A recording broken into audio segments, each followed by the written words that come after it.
Terima kasih Bu Marta. Kita akan mulai, cuman suaranya tidak terlalu terdengar. Kalau suara saya jelas ya, Bapak Ibu. Itu tadi Jelas, saya Pak.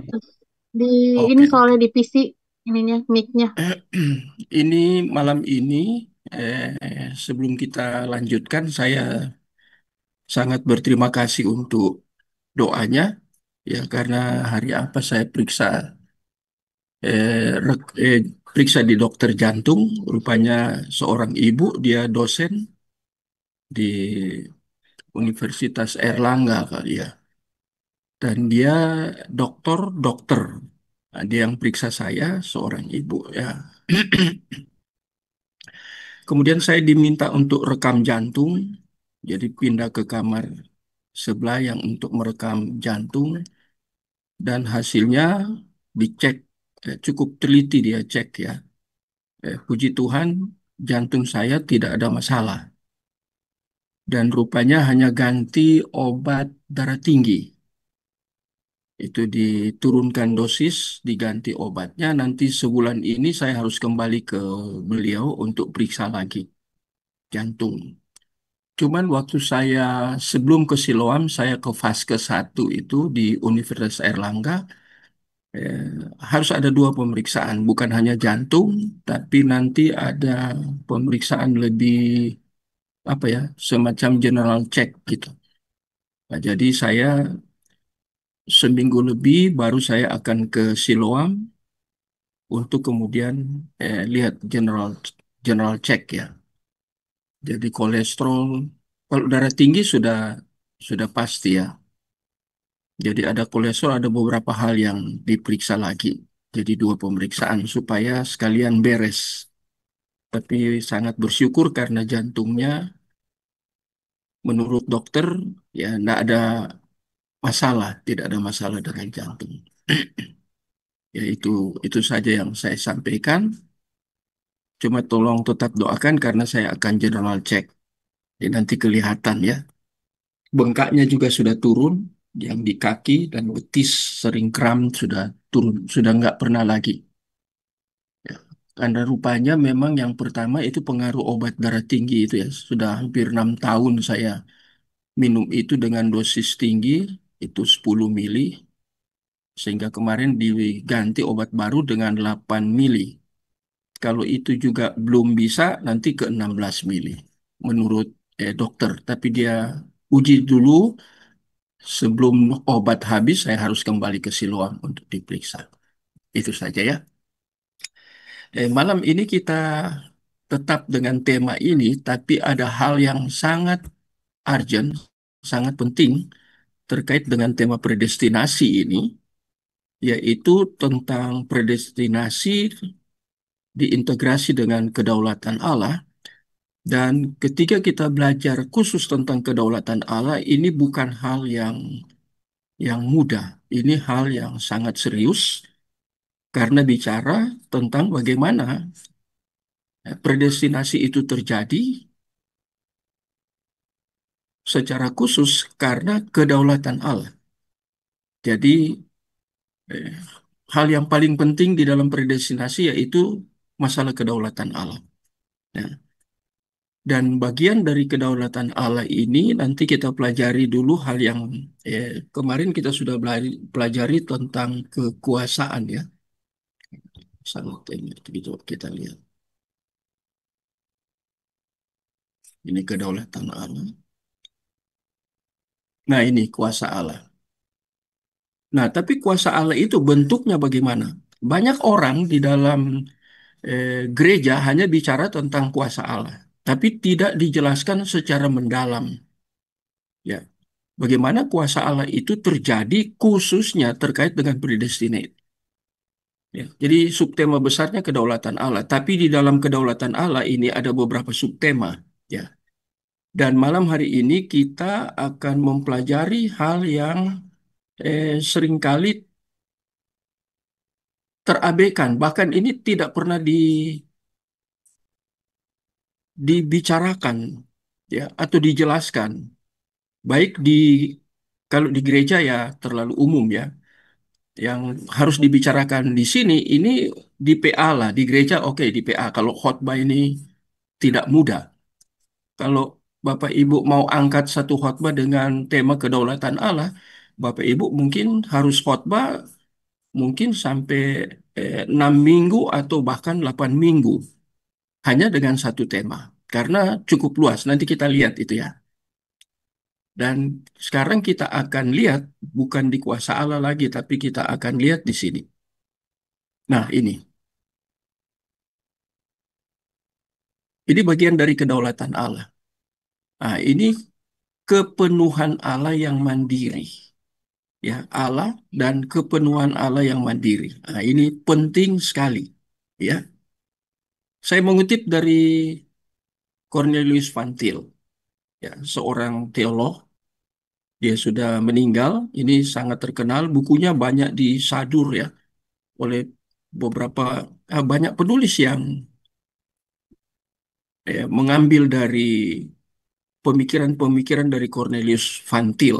Ya, dan dia ini seorang teolog, seorang scholar, seorang di bidang sistematik dan di bidang apologetika. Ini ya, Cornelius Van Til. Untuk mengerti kedaulatan Allah, dia berbicara tentang kita harus memahami dunia metafisis atau metafisika epistemologi. Jadi pengetahuan tentang metafisika. Ya, ini kan non-fisik ya, metafisis atau metafisika. Ini juga luas sekali, tapi saya kan tidak mengajar khusus tentang metafisika. Istilah ini penting ya. Bagaimana kita pengetahuan kita epistemologi ya tentang Allah dan Allah itu terkait dengan dunia metafisika. Harusnya tiga ya, tapi yang ditekankan khususnya tentang metafisika. Nah, ini yang kita akan lihat ya. Hanya tema ini aja, Allah kepenuhan yang mandiri. Ya. Dan ini merupakan doktrin Allah. Jadi tentang kepenuhan Allah yang mandiri ini, Allah kepenuhan yang mandiri ini doktrin Allah ini atau dikenal dengan proper teologi. Saya kurang tahu Bapak Ibu, kalau yang sekolah teologi pasti sudah belajar tentang proper teologi. Cuma kedalaman di dalam pembelajaran proper teologi itu yang menjadi pertanyaan. Siapakah Allah itu? Ya, tentunya Allah di dalam konteks kekristenan yang punya basic yaitu sola scriptura. Tidak boleh keluar dari situ. Ya. Ah, dan kita harus lulus di sini. Ya. Proper teologi itu harus beres. Nah, ini penting sekali. Ya. Dipelajari dengan tuntas. Ya. Nah, Van Til menulis satu buku Introduction Systematic Theology. Kan saya katakan tadi ya, bahwa Van Til ini seorang ahli sistematika teologi. Dan di dalam sistematika teologi ada kan proper teologi, ada soteriologi, yaitu logi-logi di situ ya banyak ya. Nah, jadi ada itu. Dia menulis ini. Apa yang dia katakan? Ini hal yang sangat fundamental terkait dengan masalah ortodoks. Ini bukan ortodoks gereja ortodoks ya. Bukan, ini pengajaran ortodoks ya, yang biblical. Nah, ini pengajaran ini adalah presupposisi. Ini banyak istilah ya, presupposisi. Kalau kita bertemu dengan Vantil, kita akan mabuk dengan banyak istilah akademik yang high class, tingkat tinggi ya. Dia pakai istilah-istilah metafisika, epistemologi, banyak itu ya. Presupposisi, ya. Nah, ini dia katakan ini bagian pengetahuan yang sangat-sangat amat penting artinya ya, fundamental. Kalau kita sudah keliru pemahaman kita tentang proper teologi, kita tidak bisa membangun doktrin predestinasi kita pasti goyang. Ya. Kalau kita tidak bangun ini ya, konsep tentang propertiologi itu hal yang sangat fundamental. Mengapa sangat fundamental? Karena yang mempredestinasi bukan manusia tetapi dari Allah. Siapa Allah itu? Allah itu berdaulat. Itu sangat penting, ya. Karena dia adalah pencipta segala sesuatu. Dan dia berikan predestinasi ini kepada ciptaan terbaik atau disebut mahkota ciptaan. Jadi sumbernya dia. Makanya propertiologi itu hal yang sangat penting. Ya. Tidak boleh keliru kita tentang propertiologi. Ya, saya berbicara tentang Allah. Tentunya di dalamnya ada Tritunggal ya. Jadi saya bicara tentang Allah berarti saya sedang membicarakan bukan menekankan pribadi, tetapi di dalam propertiologi menekankan tentang metafisika. Ya, ada kalau mau mendalami itu ada metafisika di dalam perspektif Yudaisme.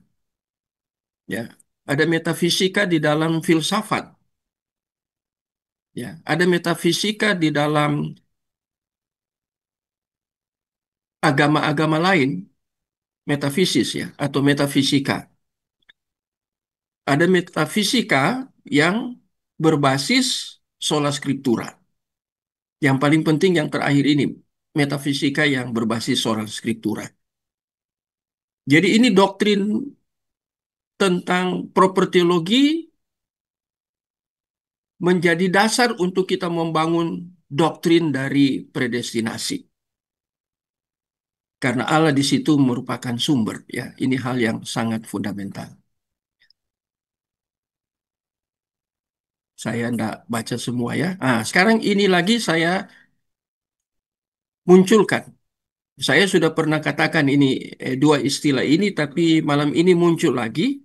Tapi ini penjelasannya lebih dalam. Saya sudah berikan istilah ini sempat saya ungkapkan, khususnya dari satu buku, buku yang berbeda, dari referensi yang berbeda ya.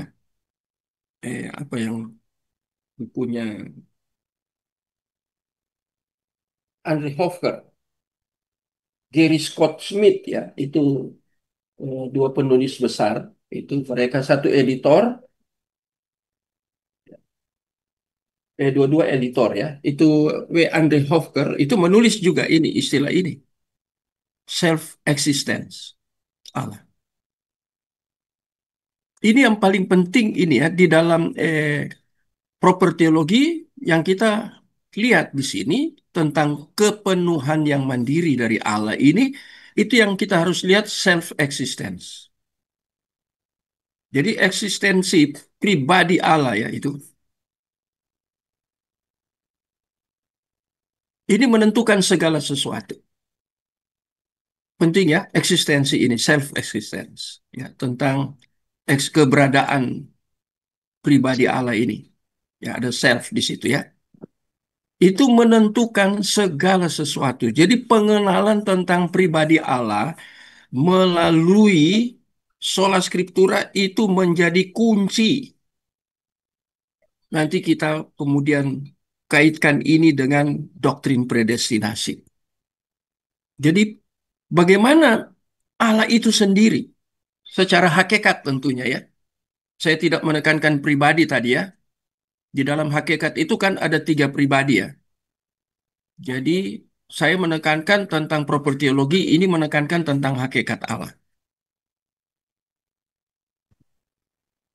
Memang tidak akan terlepas dengan tiga pribadi, tidak mungkin. Tapi yang menjadi tekanan ini yaitu hakikat. Jadi dia punya keberadaan. Ya. Ini menentukan segala sesuatu. Kalau kita salah mengerti tentang keberadaan Allah, pribadinya itu pengenalan tentang pribadi Allah, hakikat Allah ini keliru, itu bahaya. Jadi ada dua di sini terkait dengan self existence, yaitu yang pertama kita melihat membicarakan tentang penciptaan. Dia dari segala sesuatu. Dan kemudian dikaitkan juga dengan wahyunya yang tak mungkin salah. mengenai dirinya sendiri. Ya, itu dasarnya tadi saya sudah bilang sola scriptura. Karena kita mau mengenal pribadi Allah dari mana? Kalau tidak dari wahyu. Dan wahyu ini adalah wahyu khusus. Ya, ini berarti kalau sudah tadi kita bicara tentang hakikat Allah, dalam metafisika itu ada self-existent hakikat Allah. Nah, untuk memahami hakikat Allah ini, tentang khususnya tentang pribadinya, harus lewat wahyu yang tak mungkin salah. Nah, jadi ini tadi kita bicara propertiologi. Nah, sekarang kita bicara wahyunya. Wahyu khusus ya. Nah, sekarang kita bicara bibliologi. Ya, yang dikenal dengan sola scriptura. Jadi untuk mengenal tentang self-existence Allah ini, kita harus ambil dari wahyu khusus. Dan tidak mungkin wahyu itu salah. Jadi ketika kita semua orang Kristen pasti menggunakan wahyu khusus yaitu Alkitab, sola scriptura. Ya. Kecuali orang di Roma Katolik, ya mereka kan kanonisasinya kan kanonisasi terbuka. Kita kan kanon tertutup, cukup 66, tidak boleh ditambah, tidak boleh dikurangi. Mereka kan pakai kanon terbuka. Ya. Nah, tapi kita ini wahyu khusus ini dari sana kita bisa mengenal siapa Allah. Jadi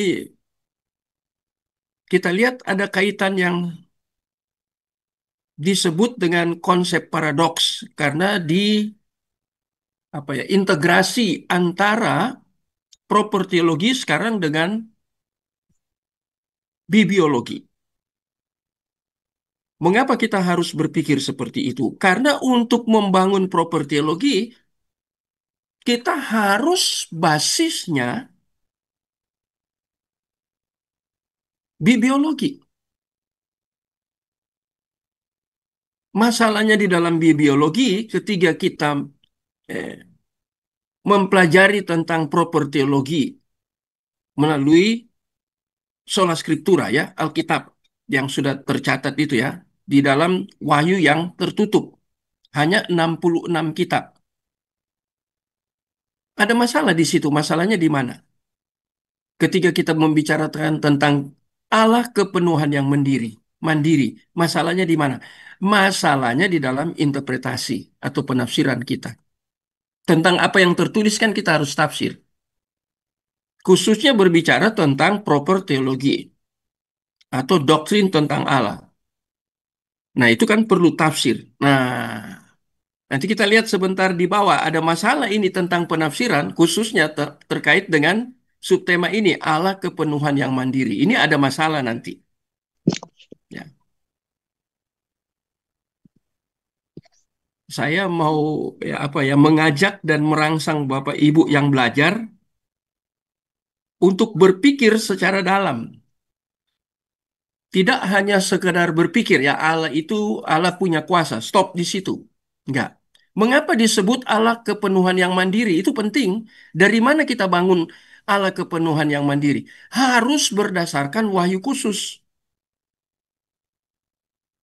Wahyu khusus ini terkait dengan kanon yang tertutup hanya 66.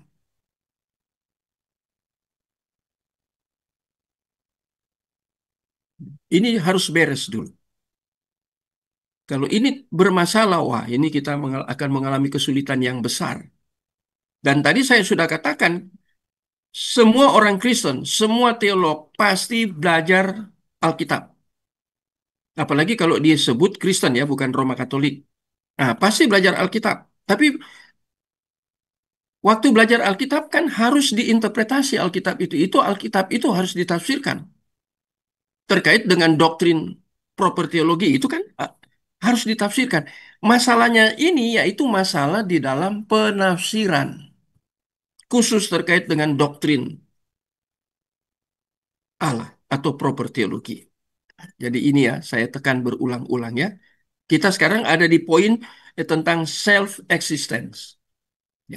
Nah, kita lanjut yang berikut.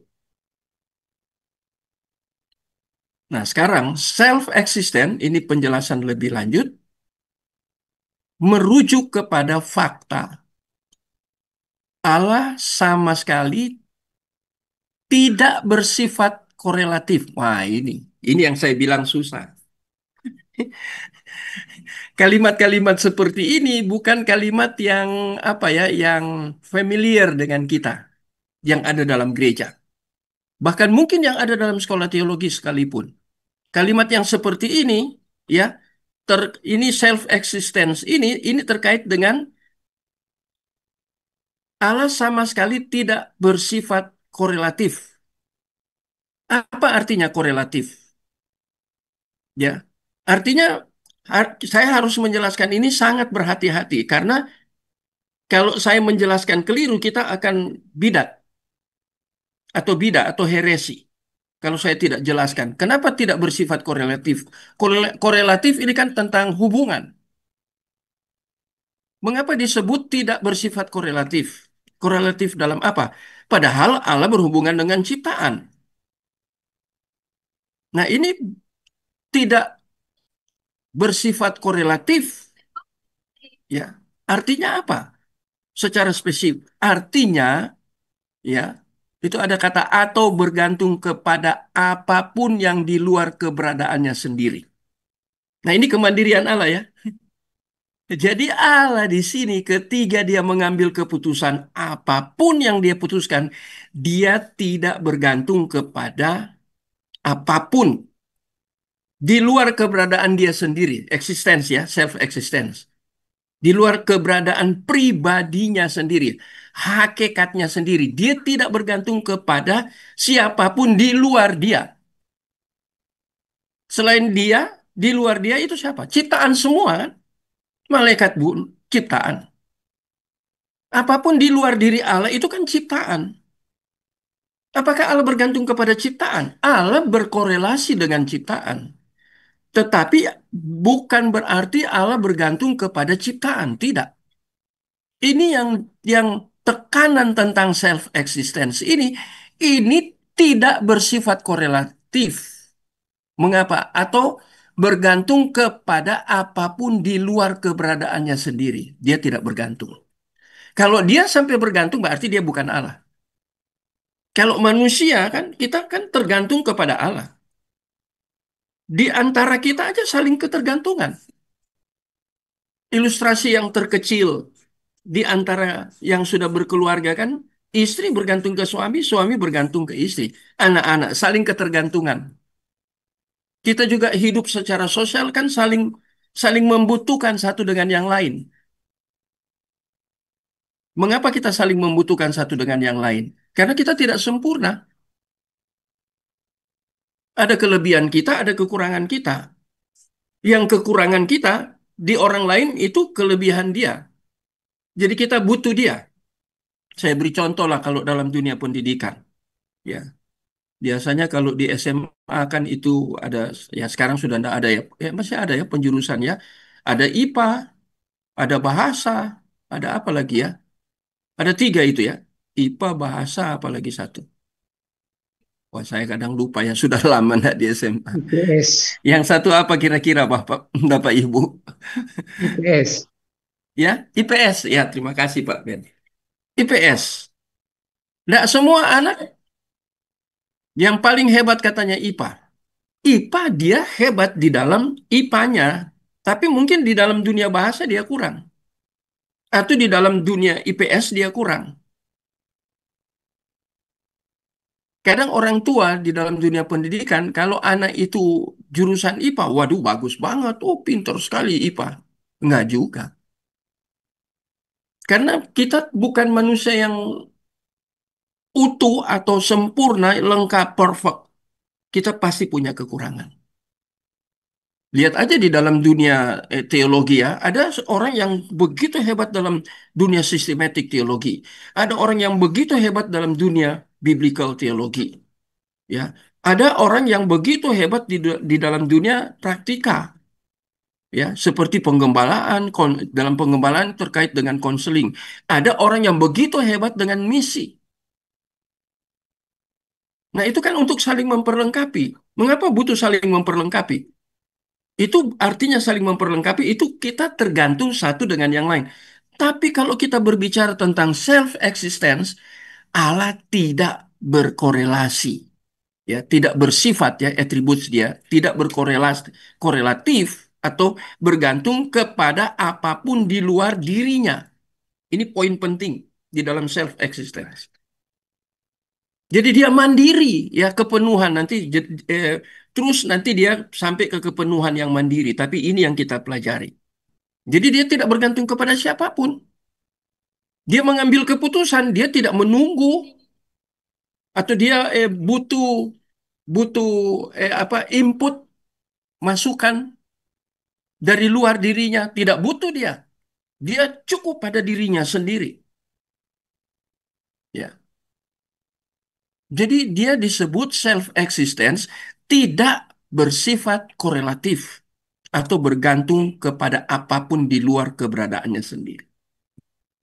Ini sebenarnya bagian dari propertiologi. Ketika dia mengambil keputusan untuk mempredestinasi, dia tidak bertanya kepada siapapun. Apa dia berunding dengan malaikat dulu? Karena ada malaikat di sorga? Enggak. Ya, ini dari segi hakikat loh. Kalau dari segi pribadi, antara tiga pribadi tidak tidak ada pertentangan di dalam hakikat kealahan, tidak ada kontradiktif. Bapa, Anak, Roh Kudus tidak pernah berkontradiktif.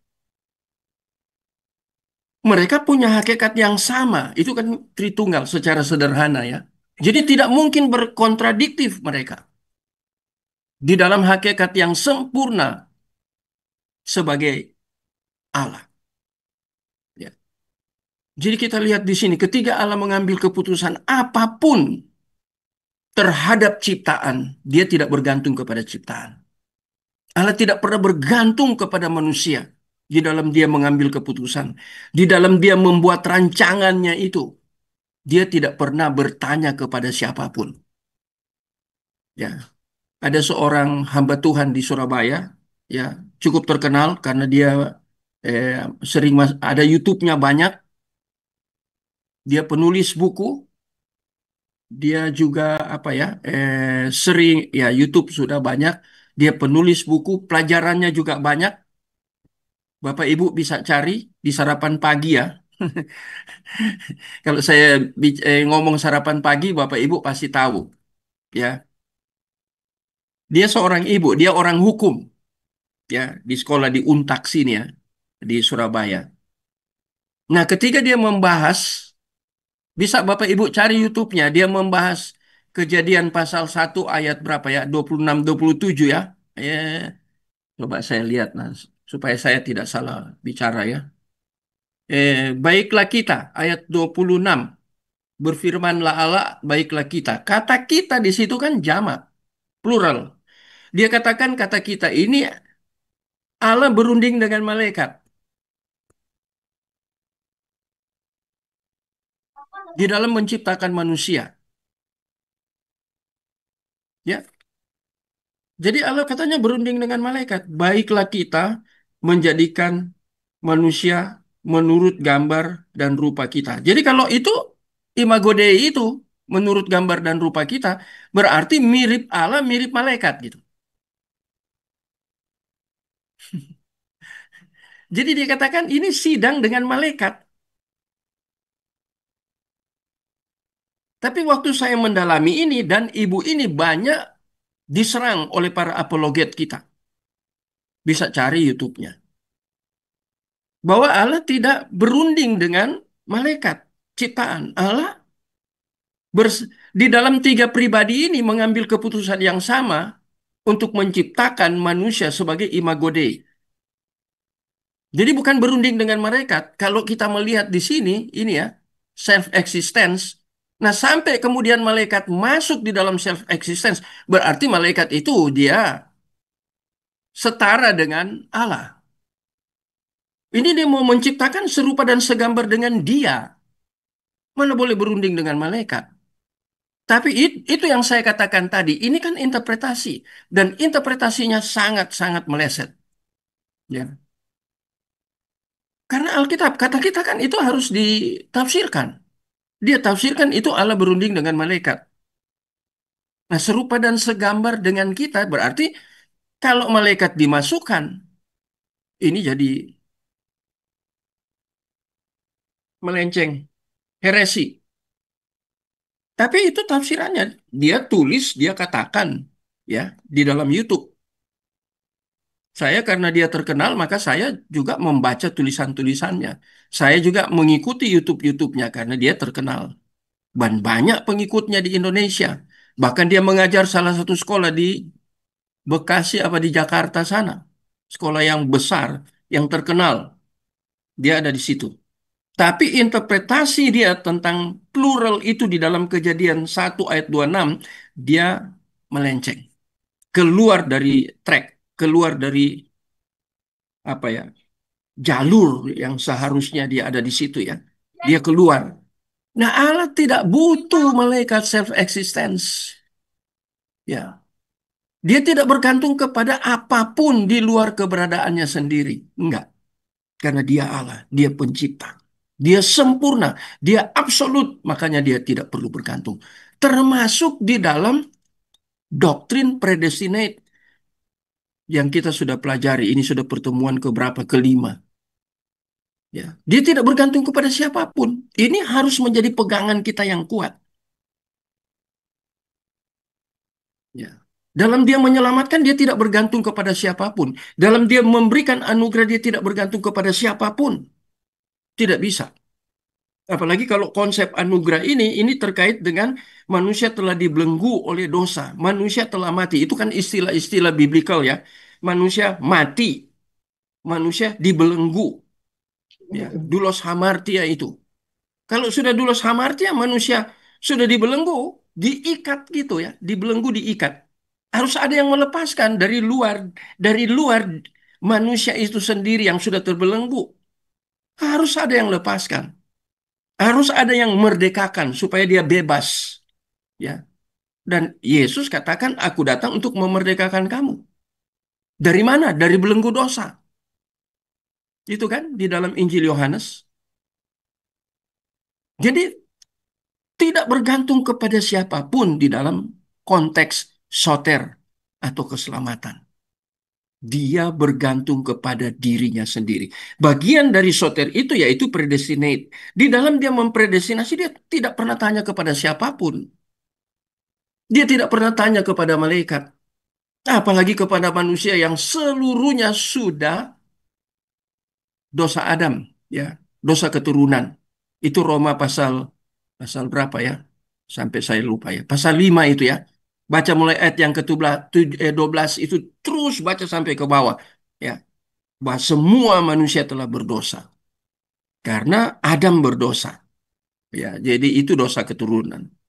Ya, kalau kita belajar tentang hamartologi, ya, kita harus belajar itu ya tentang itu ya. Dosa itu esensi dosa itu apakah dosa moral? Bukan, ya. Bukan dosa moral. Kebanyakan orang berkhotbah itu dosa moral, ya. Bukan eh, konsep teologis dari dosa itu. Ya, kalau kita baca bukunya William Dyrness itu, dia berbicara tentang hamartologi di dalam konsep perjanjian lama. Itu begitu banyak istilah bahasa Ibrani yang dia bahas. Mungkin ada 7 istilah yang dia bahas.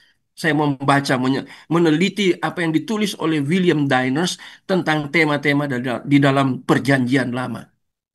Ya. Ada istilah melanggar, ya, ada istilah memberontak. Wah, wah, itu banyak sekali ya istilah itu. Suatu waktu kita belajar itu ya, istilah-istilah tentang dosa. Ya. Tapi ini karena saya hanya menjelaskan khusus tentang kembali ke self existence-nya. Jadi dia tidak bergantung kepada siapapun. Allah merupakan sumber dari keberadaannya sendiri. Dia tidak bersumber kepada siapapun. Atau bahkan sumber tidak bisa diterapkan kepada Allah. Artinya istilah sumber nggak bisa. Karena begitu sempurnanya. Itu kita aja yang berkata ya. Kita berbicara tentang Allah ya sehingga menggunakan bahasa kita itu sumber ya. Sumber pun itu kata kita, itu bahasa kita, ya, yang dikenakan kepada Allah. Itu kalau di dalam kita belajar bagaimana Allah memperkenalkan diri, dia kan karena dia harus memperkenalkan diri kepada manusia, ya. Itu kan istilahnya apa itu istilah yang sangat terkenal ya? Antropomorfisme, ya. Allah seakan-akan punya tangan, Allah seakan-akan punya mata, Allah seakan-akan punya telinga, padahal dia metafisika.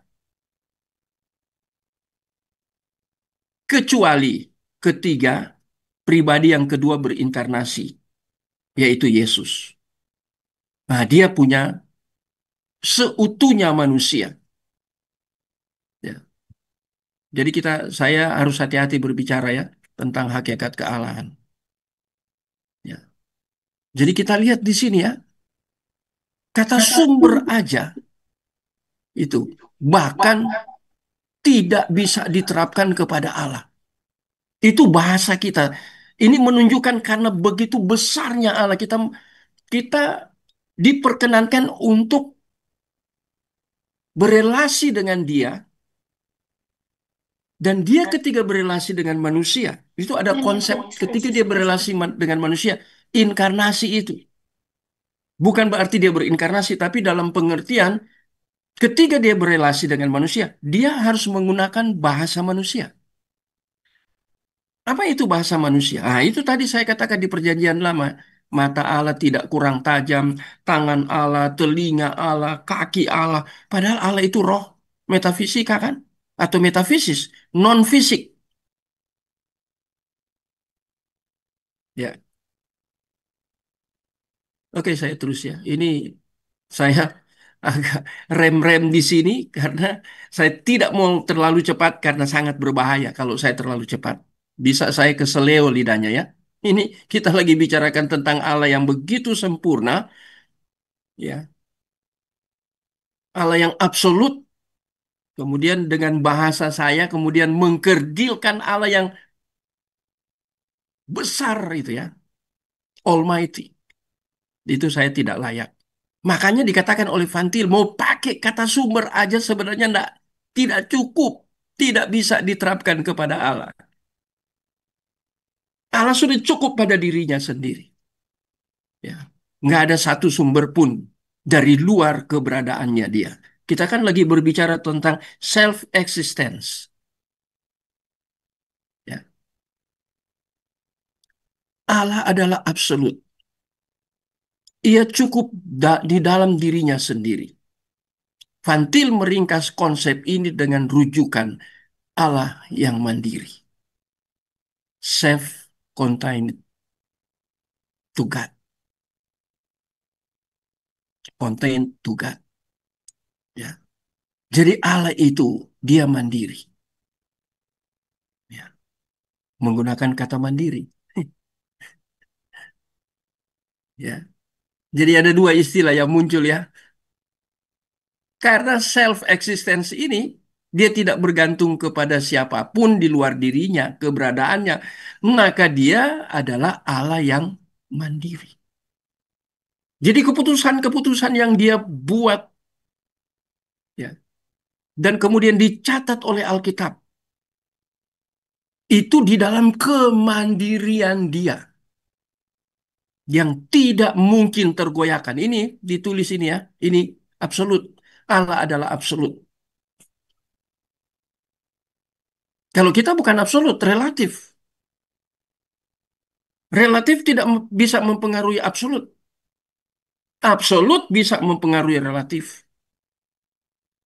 Kalau sampai relatif bisa mempengaruhi yang absolut, itu berarti dia bukan Allah. Padahal Allah di dalam Alkitab, kita belajar proper teologi, Allah itu absolut. Dia mutlak. Jadi ini penting sekali, sangat amat penting. Jadi ketika dia ambil keputusan untuk mempredestinasikan, dia mempredestinasikan itu secara mandiri. Dari hakikatnya yang absolut. Lantas konsep predestinate kita tidak mau terima. Ah, ini interpretasi kita yang absurd. interpretasi kita yang error, distorsi. Kadang saya menggunakan tiga kata ya, absurd, error, distorsi. Jadi kita lihat di sini ya, ketika kita kaitkan ini ya, dengan kedaulatan, khusus di dalam tema, yang tadi temanya apa tadi? Mandiri ya.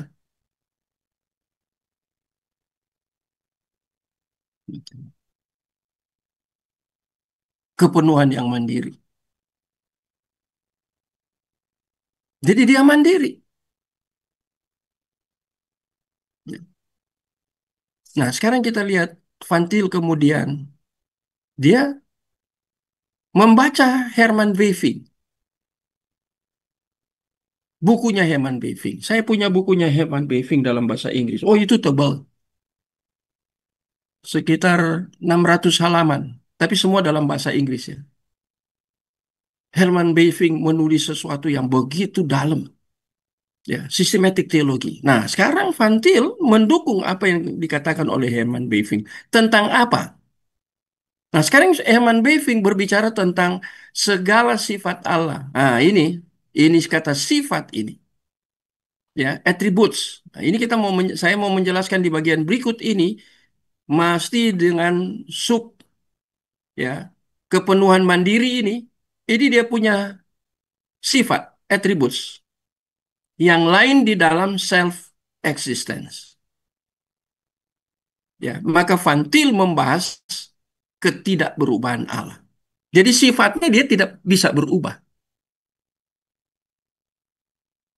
Ya, self existence-nya tidak bisa berubah karena dipengaruhi dari luar dirinya sendiri, keberadaannya sendiri, kemudian dipengaruhi dia berubah. Ah, itu bukan Allah. Kalau kita belajar benar-benar, berkali-kali saya tidak akan berhenti menyebutkan, kaitkan ya, yang ditulis oleh Sproul tentang hukum pengaruh dalam tiga aspek. Kalau kita belajar referensinya dia atau bukunya dia, baru kita mengerti bahwa kita ini dipengaruhi. Ya. Apa buktinya kita mudah dipengaruhi? Buktinya kejadian pasal pasal 3. Manusia pertama. Dia dipengaruhi oleh ular. Ada dua pengaruh di situ. Ada Allah. Kamu tidak boleh makan. Ada larangan itu. Ada limit. Karena ada konsekuensi, yaitu kematian. Kematian, kematian di sini bukan kematian fisik. Ini relasi. Kematian relasi. Tapi setan katakan lain. Berkontradiktif. Sekali-kali kamu tidak akan mati, kata ular itu kepada Hawa. Dan Hawa lebih dipengaruhi oleh ular. Nah, ini hukum pengaruh ini sudah ada sejak di Eden. Sebelum manusia jatuh dalam dosa itu sudah ada. Dia sudah dipengaruhi dari hukum Allah. Standar yang Allah berikan untuk hidup di Taman Eden. Tidak boleh, jelas, larangan. Berarti itu ada limitasi. Ada batasan. Ya. Kalau kamu melanggar batasan itu, hari itu juga kamu mati. Tapi ular katakan tidak. Sekarang dua pengaruh. Ini dua-dua dalam dunia metafisis. Karena di balik ular, ada siapa di balik ular? Wah, kalau itu dikhotbahkan itu ya, di eksegesis, itu tentang ular, itu kok ular bisa bicara dengan manusia? Itu lebih dalam lagi, kok bisa ular bicara ya? Tapi yang dia katakan semua itu bertentangan dengan apa yang dikatakan oleh Allah. Berkontradiktif dengan apa yang Allah katakan kepada Adam. Nah, ini kan pengaruh. Sejak awal manusia sudah dipengaruhi. Sampai hari ini manusia dipengaruhi. Kamu jangan menjadi manusia duniawi. Artinya kamu dipengaruhi oleh duniawi. Oleh dunia ini, kosmos kamu dipengaruhi. Ini hukum pengaruh. Dari luar diri kita sendiri. Nah, sekarang di sini, Bavinck katakan. Sifat Allah yang lain di dalam self-existence. Maka Van Til membahas ketidakberubahan Allah. Ia mendasarkan doktrin tersebut pada self-existence ilahi. Wah, menarik ya. Ya. Dia tidak berubah. Artinya apa? Ketidakberubahan Allah. Ketika dia mengambil satu keputusan, dia tidak akan ubah keputusan itu. Keputusan itu diambil di dalam keabsolutan dia. Keputusan itu diambil di dalam kemutlakan dia. Keputusan itu diambil dengan tidak bergantung dan tidak dipengaruhi oleh apapun di luar eksistensinya.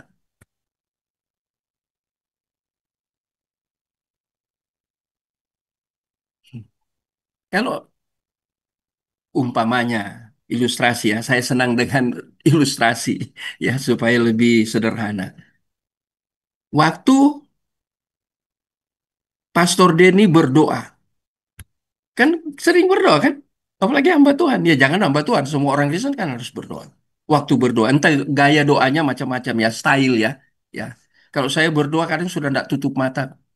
Di sepeda motor, mau jalan, mau berdiri, mau lari, jogging, bisa berdoa. Ya. Karena itu kan doa kan relasi dengan Allah. Ya. Amin. Tapi kebanyakan kan doa tutup mata. Waktu kita berdoa, apakah kita berdoa Allah ketika mendengar doa kita itu baru dia menjawab? Atau sebelum kita berdoa dia punya attributes, dia mah tahu, dia sudah tahu kita mau berdoa apa.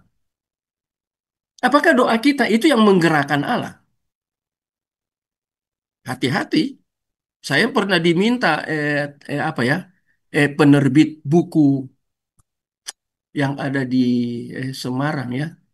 Buku apa? Sampai mereka kirim 3 buku sebagai contoh untuk saya buat buku. Ya, dan mereka minta buku pertamanya itu Pak Moses tolong bahas doa Bapa kami sesuai dengan apa passion Bapak. Bapak kan senang menggali itu. Bapak bahas dari aspek eksegesis tentang doa Bapa kami. Buat satu buku, tapi jangan tebal-tebal, Pak. Paling banyak 200-250 halaman. Ya, penerbit saya lupa penerbitnya. Oh, penerbit yang sangat terkenal sampai hari ini masih ya. Lupa. Nanti kalau saya ingat saya beritahu ya. Mereka yang minta. Ada bukunya mereka. Terbitan mereka, mereka beli contoh ya tipis-tipis. Ya enggak tebal ya. Kalau 250 halaman aja kan enggak tebal. Taruhlah 300. Dan saya menyelidiki tentang doa. Apakah Allah ketika menjawab doa bergantung kepada kita yang berdoa, si pendoa? Itu kebanyakan kita mengerti tentang doa yang sifatnya praktikal, praktis. Kita tidak mempelajari teologi doanya. Kita tidak pelajari ke situ. Yang penting kan berdoa. Itu penting. Itu kan penerapan.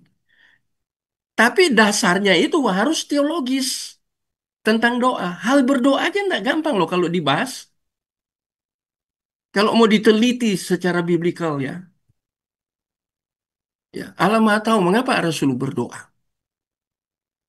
Dan apakah ketika kita berdoa baru Allah kemudian menjawab. Kalau kita tidak berdoa Allah nggak jawab. Wah itu menarik sekali. Ya ini kan self existence. Apakah pribadinya seperti itu menunggu? Kita kan yang menunggu ya. Orang minta sesuatu yang tadi kita tidak tahu, baru kita oh dia minta sesuatu. Kalau kita mampu kita berikan. Apakah Allah seperti kita manusia? Dia Allah, dia absolut, dia mutlak.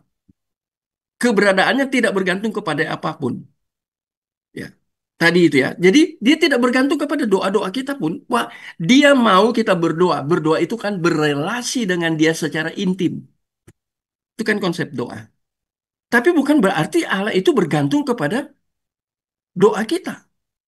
Allah bisa jawab dengan beberapa cara sesuai dengan kehendak, kemutlakannya, keabsolutannya. Bukan karena kita berdoa baru dia bergerak. Enggak, kita memang harus berdoa. Itu keliru konsep seperti itu. Secara biblikal, secara teologis. Bukan doa praktis ya. Dasar teologis dari doa itu apa sih? Nah ini kan terkait dengan kemandirian. Dan dia tidak berubah. Sekarang lebih lebih dalam lagi ya. sifatnya dia tidak berubah. Ketidakberubahan Allah. Jadi apa yang dia putuskan tidak pernah bisa diubah. Mengapa dia absolut? Kata absolut harus berulang-ulang disebut ketika kita belajar proper teologi, ya, soteriologi, doktrin-doktrin utama, ya. Dia tidak berubah. Ketidakberubahan Allah. Ia mendasarkan doktrin tersebut pada self-existence ilahi. Menarik ya? Saya tidak cepat-cepat ya. Penjelasan yang paling penting. Ya. Secara natural, Allah memang tidak berubah dan tidak dapat berubah. Ya. Secara natural ya. Kalau kita lihat artinya ini ya, secara natural. Allah tidak berubah dan tidak dapat berubah. Karena tidak ada hal yang menjadi tempat selain keberadaannya sendiri yang kekal. Nah itu Maliaki 3 ayat 6 saya masukkan ini ya. Because I the Lord don't change. Ya. Mari tolong baca Maliaki 3 ayat 6. Salah seorang baca. Itu sebabnya. Jadi Lordnya ini saya salah tulis ya. Harusnya huruf besar. Karena yang muncul di situ Yahweh. Mari salah seorang baca. Maliaki 3 ayat 6. Bapak, suara saya jelas ya, Pak? Jelas, jelas. Oh ya, makasih, Pak. Malaiki 3 ayat yang ke-6 ya, Pak ya? Ya, ya. Begini firman Tuhan, bahwasanya aku Tuhan tidak berubah dan kamu Bani Yakub tidak akan lenyap. Hmm.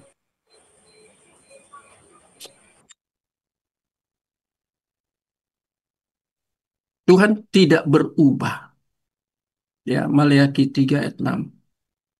Nah, itu kata Tuhan kan saya katakan tadi salah ya. Karena harus huruf besar semua ya. Jadi kalau di dalam teks asli itu Yahweh ya. Tentang itu kan nama pribadi ya. Tidak berubah. Dan kamu Bani Yakub tidak akan lenyap. Nah, ini kalau kalau bicara ini penghukuman loh. Tapi penghukuman itu Allah ketiga lebih tepat itu disiplin. Ketika Allah mendisiplin Israel Selatan, dikatakan Yakub masih masih gunakan Yakub di sini bukan Israel. Ya, kita harus mengerti mengapa menggunakan Yakub. Ya, di dalam teks tertentu kadang menggunakan Israel. Mengapa kok menggunakan Yakub? Mengapa menggunakan Israel? Ada backgroundnya. Kalau kita mau menafsirkan ini, mengeksegesis ini ya, ya. Jadi dia tidak akan lenyap. Yakub tidak akan lenyap. Ini berbicara tentang remnant teologi, teologi sisa. Mengapa? Karena Allah tidak akan melenyapkan seluruh orang Israel. Tapi di sini dikatakan Tuhan tidak berubah. Ketika dia memutuskan untuk mendisiplinkan atau memberi hukuman kepada Israel Selatan, dia tidak berubah. Tapi tidak semua dikatakan ini kamu tidak akan lenyap. Dia hukum tapi dia tidak lenyapkan. Mengapa? Umat pilihan. Tapi kalau kita bicara umat pilihan dalam PL, nanti kita akan pelajari sampai situ kan. Ada umat pilihan PL itu yang dipilih. Bayangkan Israel itu yang utuh 12 suku, kemudian yang menjadi dua suku itu, Yerusalem. Mengapa 10 suku ini jauh dari Allah? Hanya dua ini. Ini pun bandel. Makanya hukum. Maliaki itu kan penghukuman. Yang pasal 3. Tapi tidak akan lenyap. Itu keputusan Allah. Tidak bisa diganggu gugat. Ganggu gugat.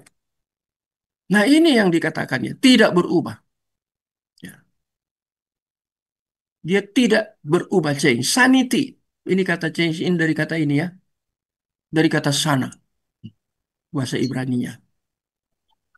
Karena ketidakberubahan Allah didasarkan kepada apa? Nah, ini ya. Tadi mandiri di atas ya. Ini sudah muncul satu kata lagi ya. Kepenuhannya yang mandiri. Full ya. Utuh dia. Kepenuhan. Dia tidak terbagi, dia tidak terpecah-pecah. Ya. Allah tidak mungkin pecah. Kalau kita manusia ini, itu kata Paulus ya di dalam Roma pasal berapa ya? Pasal 9 ya. Dia membicarakan tentang agon, pergumulan dia. Dan itu juga menjadi bagian dari pergumulan kita. Kita yang mana? Kita yang sudah dipilih. Kita yang mana? Kita yang sudah dilahirkan baru.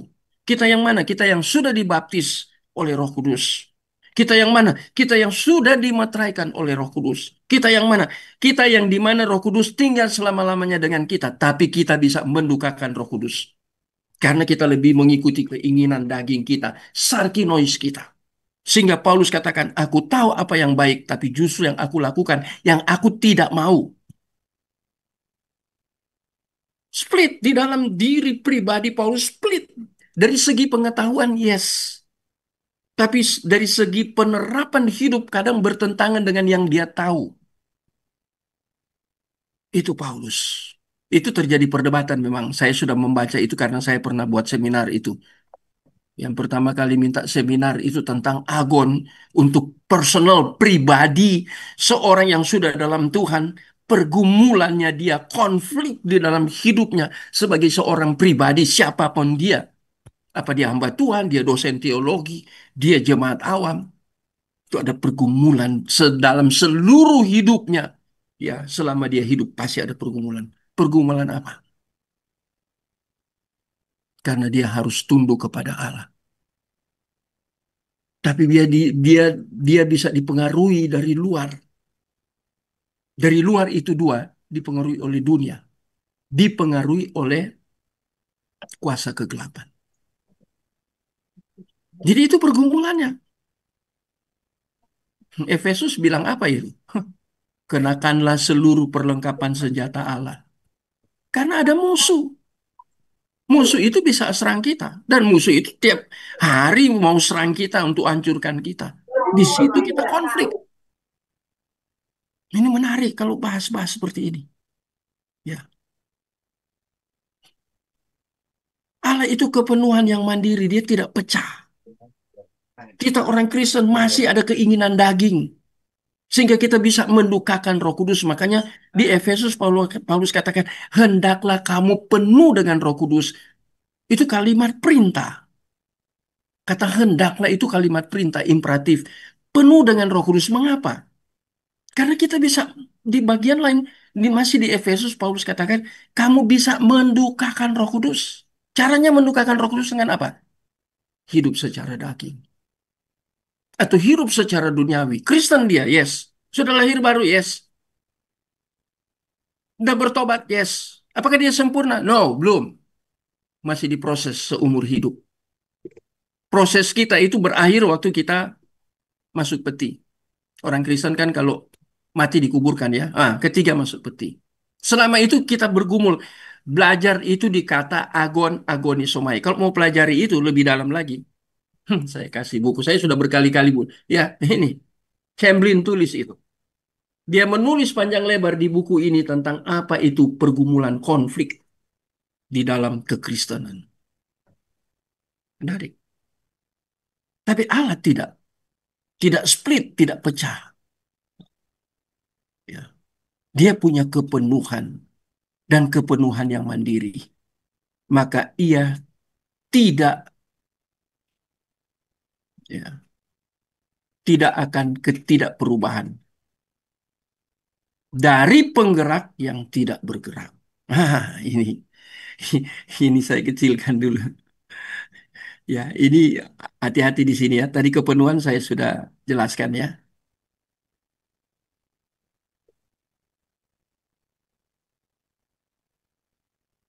Maka ia tidak sama sekali, tidak sama dengan apa? Saya besarkan lagi ya. Sekarang dia tidak sama dengan apa? Ketidakberubahan dari penggerak yang tidak bergerak. Siapa yang ajarkan ini?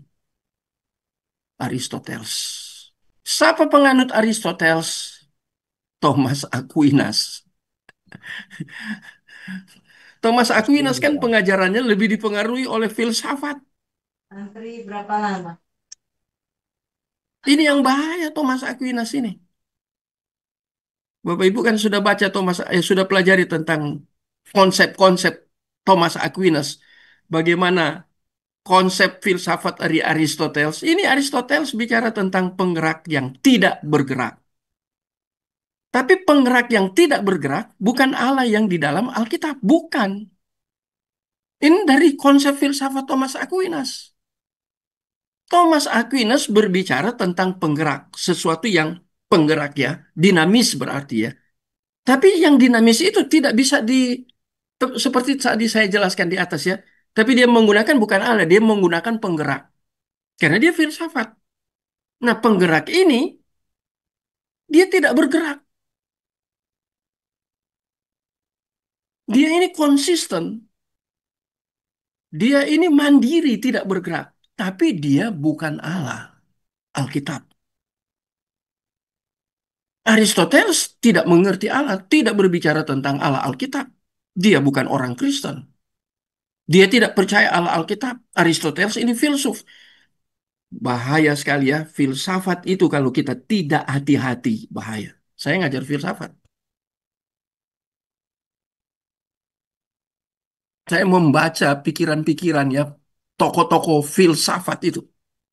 Baik di dalam pendidikan agama Kristen, juga filsafat yang mempengaruhi kekristenan, yang mempengaruhi teologi, termasuk teologinya dari Thomas Aquinas.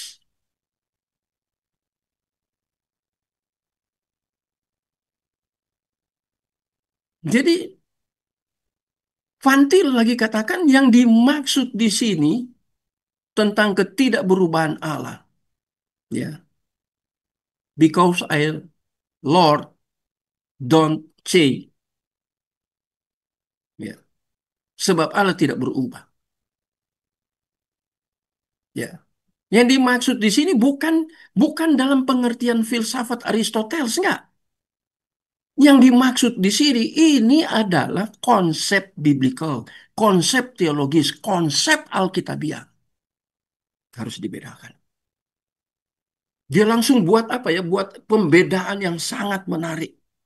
Saya sudah ngajar di S2 kalau nggak salah ya. Nggak tahu ada mahasiswa S2 enggak yang dari STT Rai. Saya mengajar itu ya. Saya mengajar waktu itu mata kuliahnya apa ya? Pengantar teologi reform. Ya, yang saya ajar pengantarnya. Mengapa sehingga muncul teologi reform? Dulu kan ada teologi sebelum reform. Reform itu abad pertengahan, 15-17. Sebelum itu jauh sebelum teologi reform sudah ada teologinya sudah ada. Teologi apa yang paling menguasai dunia sebelum reform muncul? Roma Katolik. Siapa tokoh yang paling hebat dan mempengaruhi teologi Roma Katolik? Nah ini, Thomas Aquinas ini. Saya sudah ajar itu semua. Bukan hanya Thomas Aquinas, saya sudah mengajar beberapa tokoh di dalam sejarah yang ya,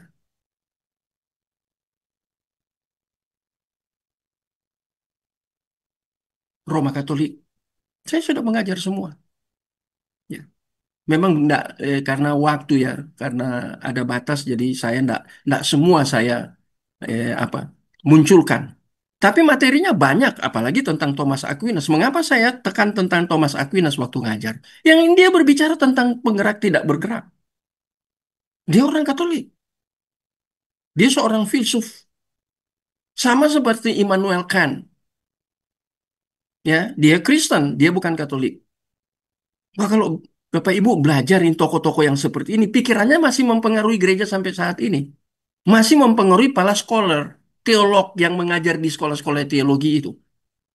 Kalau kita tidak punya filter, wah masuk ini, racun yang masuk. Kita main mangap aja, buka mulut aja masuk semua ya. Harus punya filter. Supaya terseleksi, ini bahaya. Oh begitu Thomas Aquinas. Dia menggunakan penggerak yang tidak bergerak. Dari mana pemikiran Thomas Aquinas itu? Aristoteles. Belum saya kaitkan dengan Neoplatonisme. Karena kan saya mengajar juga Neoplatonisme. Ya. Jadi mengerikan sekali ya. Penggerak yang diajarkan oleh Aristoteles, ya, yang merupakan suatu pemikiran abstrak, bukan absolut, abstrak. Tahu ya abstrak? Abstrak itu mengapa dia abstrak? Yang memikirkan dirinya sendiri. Jadi pengajarannya berpusat kepada dirinya sendiri. Itu seperti Roma 10 ayat 2 dan 3 yang Paulus katakan kepada mereka-mereka yang pelayanan. Mereka tidak mengerti kebenaran Allah. Baca lagi ya. Saya minta tolong Pak Kri ya, tolong baca Roma 10 ayat 2 dan 3. Ini harus berkali-kali kita baca. Kalau belajar-belajar seperti ini dalam dunia teologi, ini penting sekali Roma 10 ayat 2 dan 3. Penting. Mari baca Kri Baik, ya. baik. Roma 10 ayat 2 dan 3. Sebab aku dapat memberi kesaksian tentang mereka bahwa mereka sungguh-sungguh giat untuk Allah, tetapi tanpa pengertian yang benar. Sebab oleh karena mereka tidak mengenal kebenaran Allah dan oleh karena mereka berusaha untuk mendirikan kebenaran mereka sendiri, maka mereka tidak takut kepada kebenaran Allah. Hmm? Ada kata-kata penting di situ ya. Mulai ayat kedua ya. Giat untuk Allah tanpa pengertian yang benar. Hati-hati. Kita kan pelayanan terus ya. Hati-hati. Pengertian kita tentang kebenaran itu harus hati-hati kata Paulus ya, bukan kata saya, kata Paulus ya. Hah. Mengapa Paulus lihat?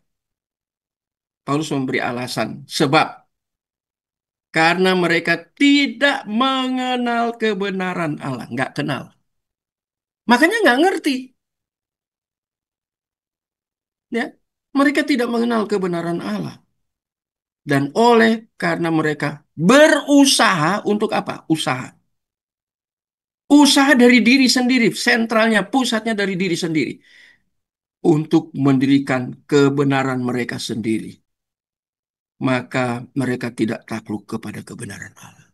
Bahaya. Ini bahaya dalam kekristenan. Justru apa yang Paulus bukakan.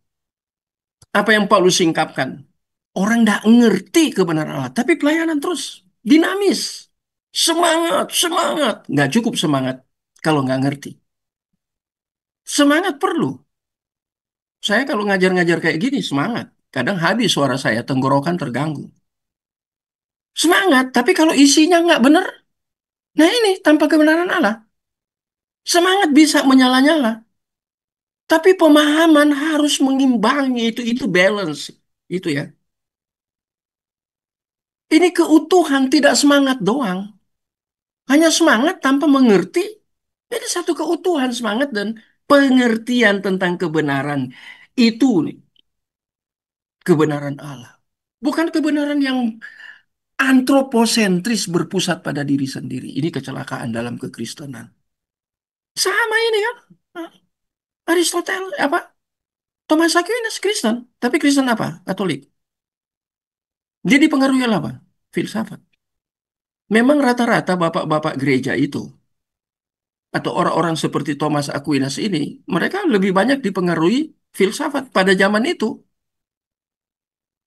Ya, saya mempelajari tentang Agustinus ya dari Hippo, seorang teolog besar. Dia juga belajar belajar filsafat, dia juga dipengaruhi. Tapi dia berubah, berubah itu Agustinus dari Hippo itu yang begitu besar. Ya, kita lihat ini abstrak yang memikirkan dirinya sendiri.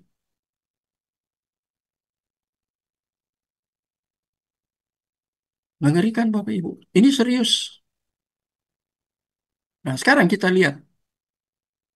Saya sudah, ya mungkin saya tuntas ya, tapi saya sudah memberikan gambaran yang apa ya, cukup jelas. Ya. Ada bahaya di dalam kekristenan.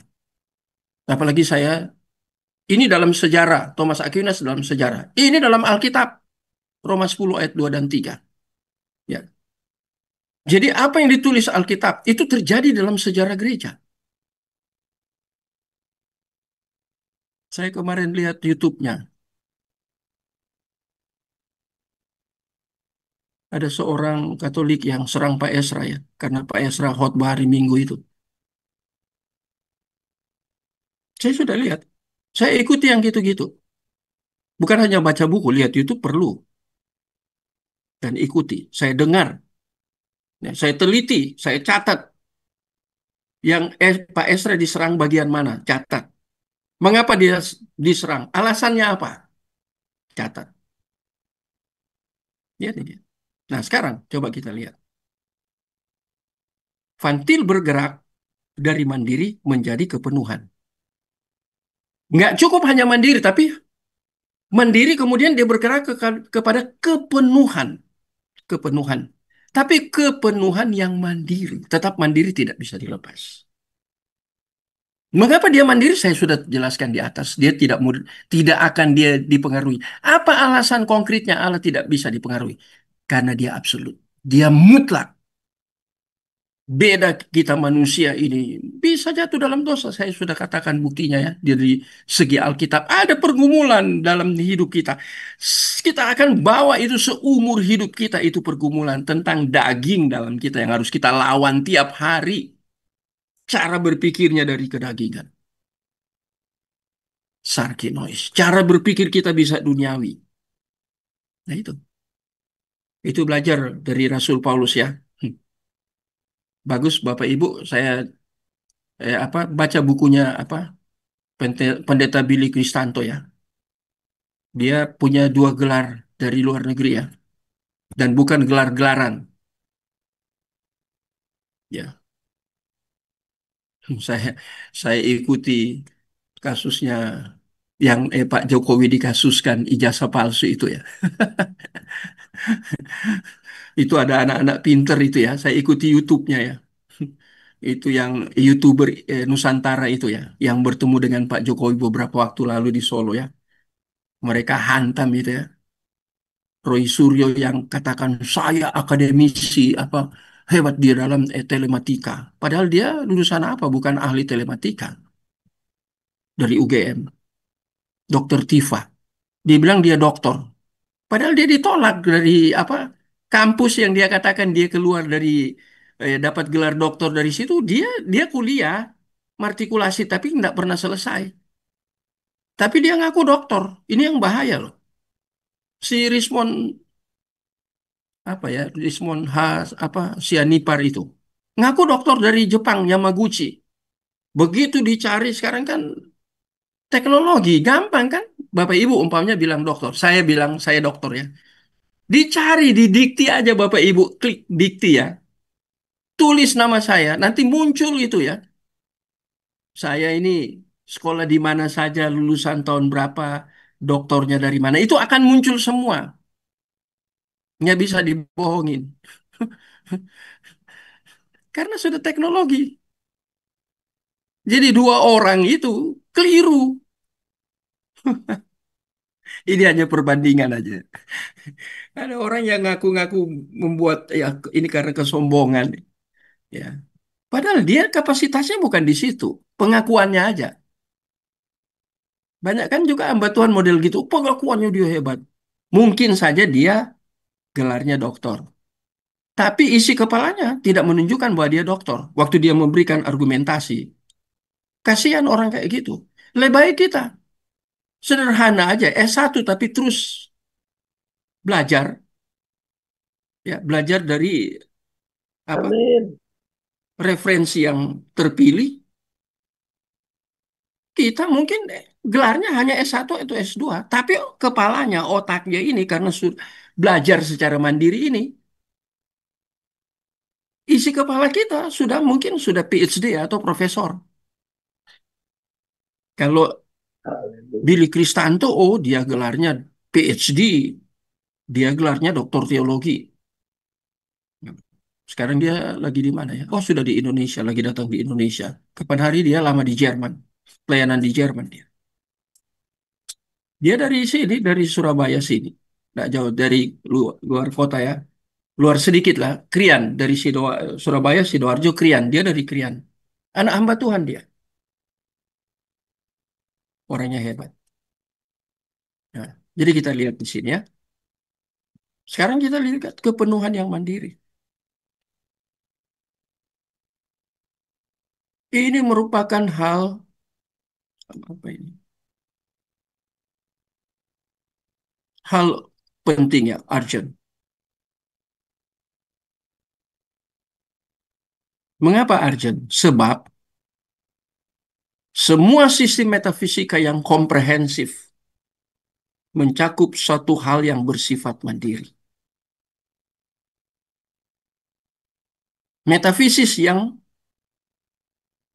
komprehensif, luas ya, mencakup suatu hal yang bersifat mandiri. Hal ini bisa ya,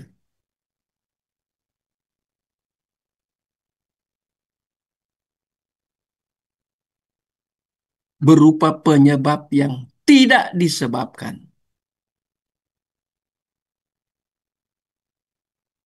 Dia menjadi kepenuhan yang mandiri. Ya. Itu penyebab yang tidak disebabkan. Penyebab dia menjadi kepenuhan yang mandiri bukan karena disebabkan, tidak disebabkan. Mengapa? Ini disebut dengan suatu partikel fisik yang ultimate. Final, ultimate itu final. Kristus yang ultimate.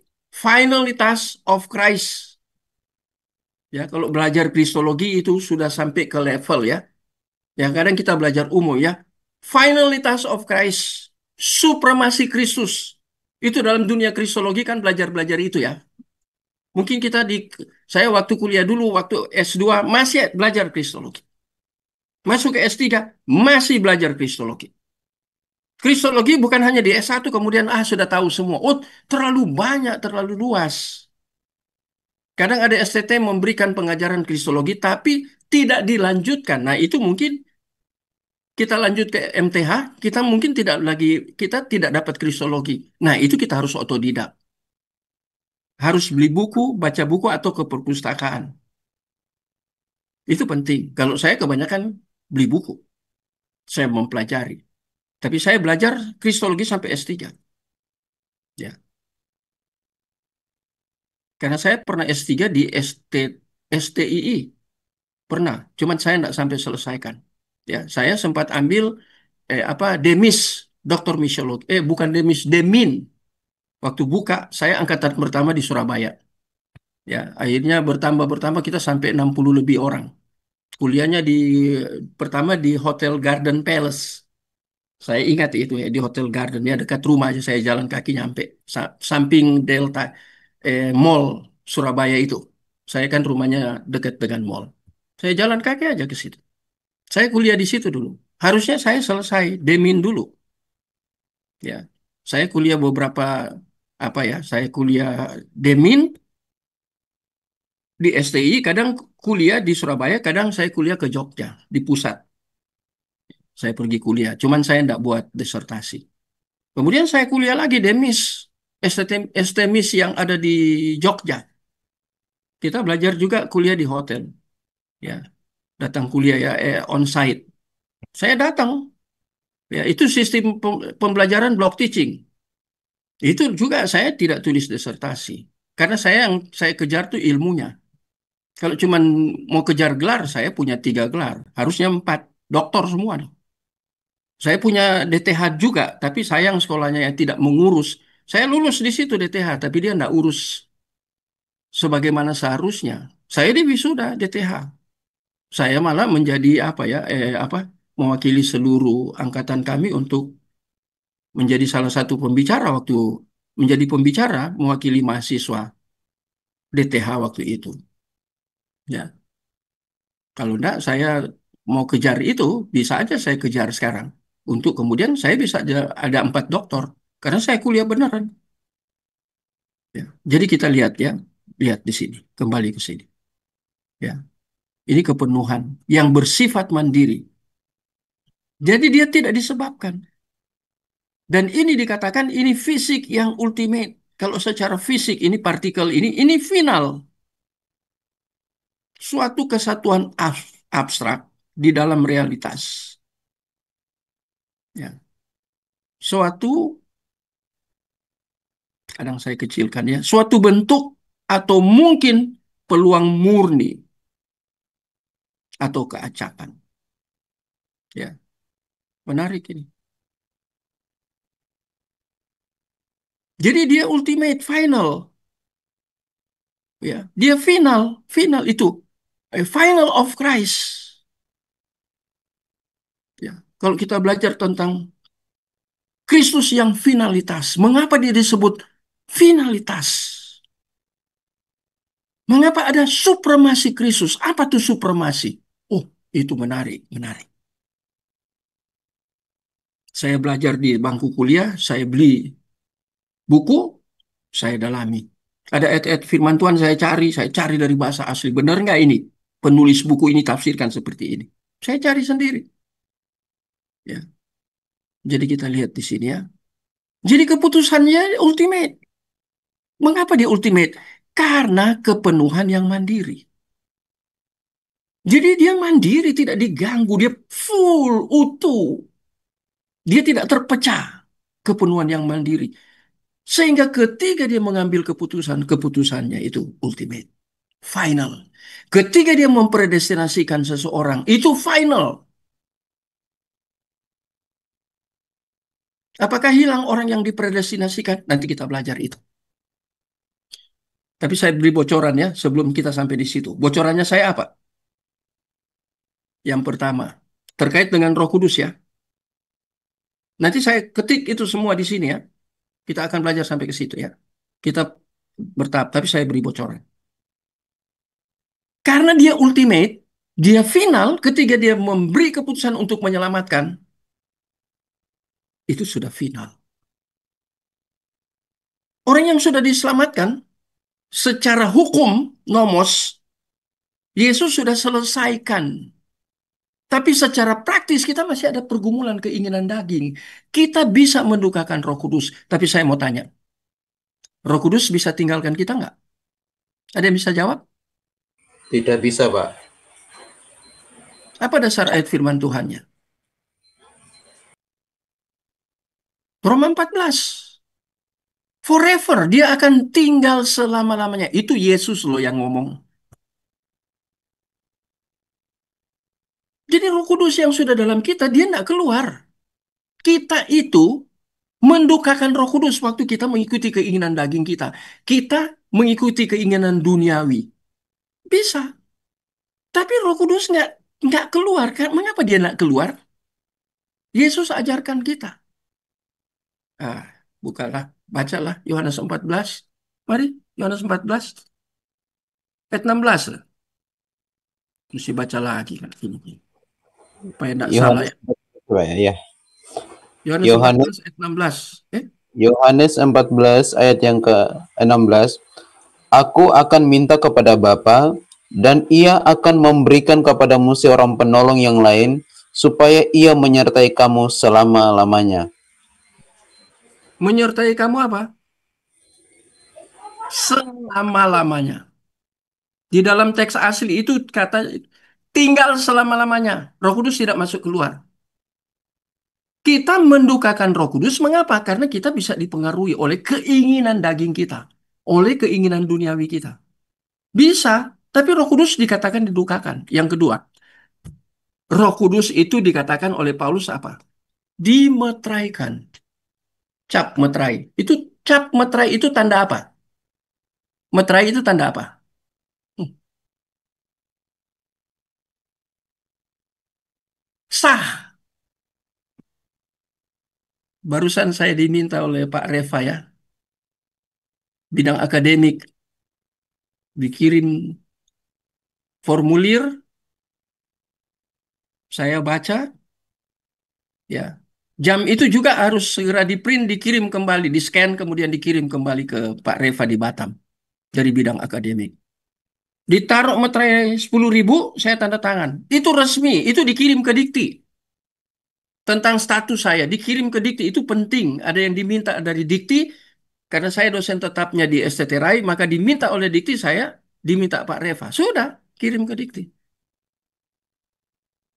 Puji Tuhan saya sudah sampai ke Jafung, jabatan fungsional, karena sudah jadi lektor. Tinggal saya kejar kepala rektor kepala. Ya. Tapi maksudnya itu saya sedang menjelaskan tentang meterai itu loh. Ini ultimate ini yang saya mau jelaskan ini. Ya. Final itu. Final. Sampai di sini ada yang tanya?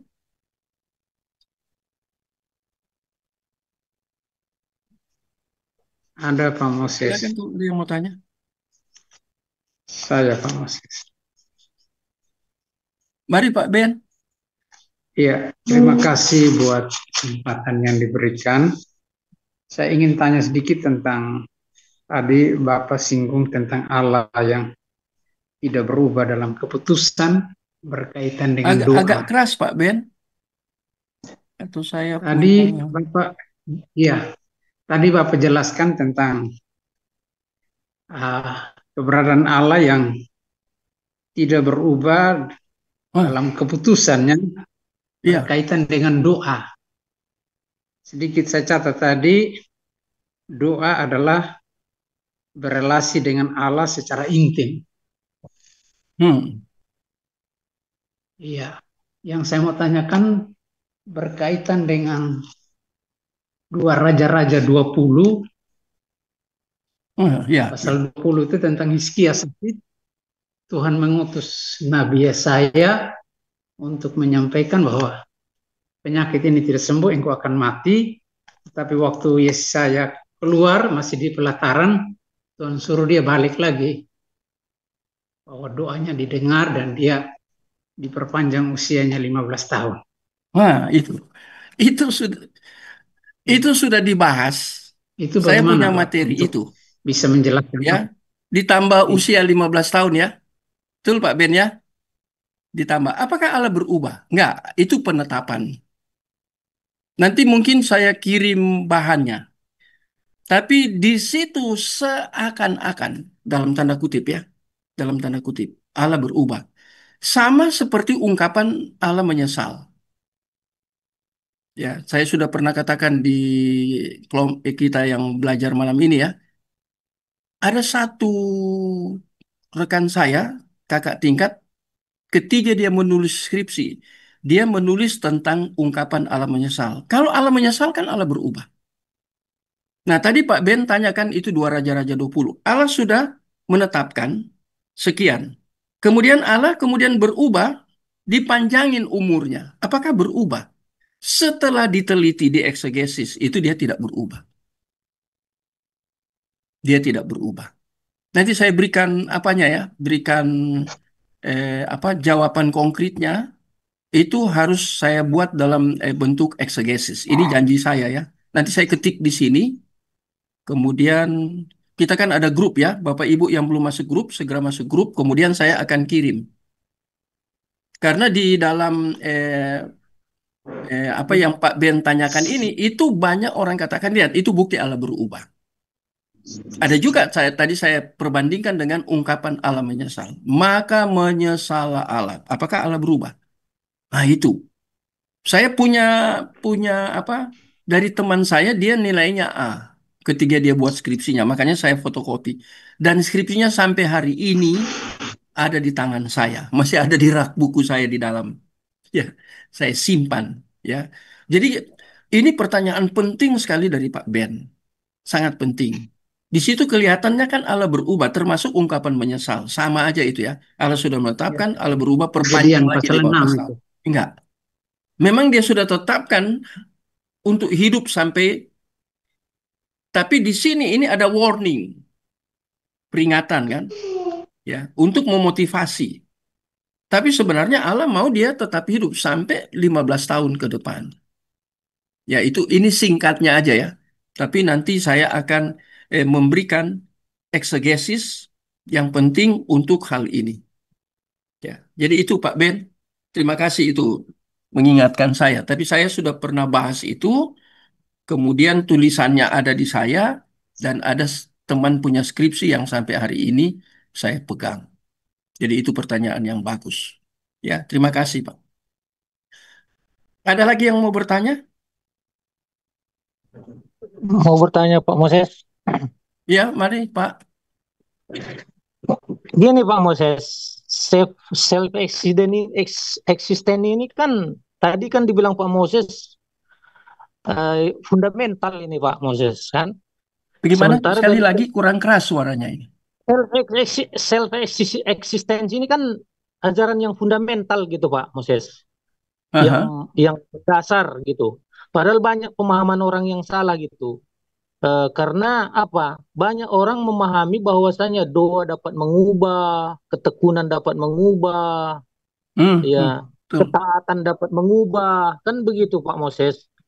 Ya, sementara self existent ini Allah itu kepenuhan Allah yang mandiri tidak bisa dipengaruhi oleh apapun karena dia sudah tentukan semua begitu kan. Sebelum segala sesuatu itu sudah ditentukan semua. Artinya sampai dunia ini berakhir udah ada naskahnya sama Tuhan gitu. Cuman kita nggak tahu aja kan gitu. Berarti segala sesuatu nggak mengubah. Orang kan berdoa dapat mengubah kan itu pikirannya kan gitu Pak. Dia tekun berdoa, rajin, taat. Tapi pemahamannya tadi salah gitu. Tapi dia taat. Sementara ini tadi fundamental gitu. Cemana gitu pemahamannya yang salah kayak lagi dengan Roma 10 tadi kan. Banyak orang yang seperti itu gitu, Kristen sendiri gitu sampai menangis karena dalam pemahamannya pasti Tuhan dapat berubah, mengubah segala sesuatu gitu Pak Moses. Cemana gitu. Oke, bagus itu Pak. Apa ya? Itu peristiwa di eh, experience itu ya, pengalaman di lapangan seperti itu. Tapi kan kita Iya, harus iya. dasarnya Alkitab, dasarnya Alkitab. Jadi kita kan belajar sekarang ini Allah kepenuhan yang mandiri. Itu pembelajaran kita malam ini kan terkait dengan doktrin predestinasi. Jadi apa yang dia putuskan nggak akan berubah. Karena dia absolut. Memang kata kuncinya kan absolut aja. Termasuk kita mau berdoa, mau buat apapun, itu kita nggak bisa pengaruhi Allah. Dia absolut kok. Mana boleh kita yang relatif pengaruhi yang absolut? Iya kan? Nah, apakah Allah terkaget-kaget ketika mendengar doa kita, baru dia berubah kah? Nah, itu bukan Allah. Kalau Allah seperti itu Allah di dalam pikiran kita. Bukan Allah yang diajarkan oleh Alkitab. Kan saya mengajar tentang Allah yang ada di dalam Alkitab. Itu basicnya, dia tidak berubah. Dan apa yang sudah dia tetapkan itu final. Tadi kan lebih tajam lagi ya. Itu ultimate. Ultimate itu artinya final. Nggak bisa berubah. Ya, termasuk yang hal yang sangat praktis ya kita berdoa. Kadang kan ya memang itu muncul ya. Itu kata-kata dari kaum awam aja itu. Atau hamba Tuhan tapi dia pembelajarannya belum sampai ke kemandirian Allah, keabsolutan Allah, ultimate dari Allah, dia belum sampai belajar sampai ke situ di dalam proper teologi. Kalau orang sudah belajar proper teologi sampai ke situ, ya tadi poin-poin saya katakan tadi terakhir ultimate itu final, nah baru dia ngerti. Dan kadang kita yang sudah terbiasa dengan sesuatu yang bertentangan dengan Alkitab, tapi itu merupakan sesuatu kebiasaan, sehingga satu yang kebiasaan itu untuk mengubah itu tidak gampang. Karena mungkin yang saya ajarkan malam ini mungkin hal yang baru, ya, belum pernah didengar atau belum pernah diajarkan, ya. Walaupun kita sudah sekolah Alkitab, mungkin tidak sampai sedalam ini. Ini, ini karena saya banyak sekali, ya bukan bila apa ya, saya mesti ngomong kayak gini karena nggak enak ya. Karena baca buku-buku yang memang terpilih, maka saya nggak mau berikan pembelajaran seperti malam ini, ya, sedalam ini. Ya tentang apalagi tentang proper teologi tentang Allah itu ya itu starting kita kan Allah berdaulat itu ya dia ultimate dia mandiri kepenuhan yang mandiri ya itu istilah-istilah bagian terakhir ini ya nah ini bagian yang di bawah ini tambah susah loh ini ada istilah-istilah yang tidak mudah ini ya ya kalau belajar dengan saya yang mabuk dengan istilah ya dengan Pak Deki juga kan saudara ikuti Pak Deki juga puyeng karena beliau orang akademiknya kuat sekali ya. Jadi istilah-istilah juga banyak ya. Tapi kita nggak usah kaget. Kita perbiasakan dengan istilah-istilah Ya mungkin baru bagi kita, tapi dalam dunia akademik sebenarnya itu sesuatu yang biasa. Memang kalau untuk jemaat awam memang sulit. Eh, Kalau saya sering berpikir kalau di khotbah jangan jangan letakkan istilah-istilah ini. Tapi kalau di PA pendalaman Alkitab, wah ini saya tancapkan benar. Berseri-seri saya buat PA. Sehingga di dalam satu sinode itu saya dikenal dengan pendeta PA. Jadi kemanapun saya pergi, keliling-keliling di Indonesia ini, begitu saya datang mereka sudah punya program PA. Ya, ada saya 5 hari itu PA terus. Waduh, ya itu di Batam saya PA terus. Tiap hari PA. Padahal ada acara-acara lain yang setiap minggu kan ada macam-macam acara. Tapi tiap malam saya PA. Nah itu, nah ini beri contoh aja ya. Nah, jadi kita lihat di sini ya, memang itu yang tadi kata Pak John Roni, itu benar. Orang sering berpikir seperti itu. Itu pikiran kita kan, bukan pikiran Allah melalui Alkitab. Allah tidak bisa berubah, dia absolut, dia mutlak, dia final, ya, nggak bisa. Dia mandiri itu ya. Tadi ada dua ya, apa? Ya ada dua self ya, contained ya. Ya. Jadi itu ya, self existence. Ya, jadi itu memperlihatkan Allah itu tidak mungkin berubah. Ya. Apalagi ciptaan yang mengubah dia, mempengaruhi dia. Ya. Oke, saya terus tadi saya katakan ini cukup sulit ya. Aduh, 15 menit ya. Mudah-mudahan ini saya bisa jelaskan ya. Tadi kita sudah sampai di sini. Nah, sekarang ada dua jalan yang mendasari pernyataan ini, pernyataan ini.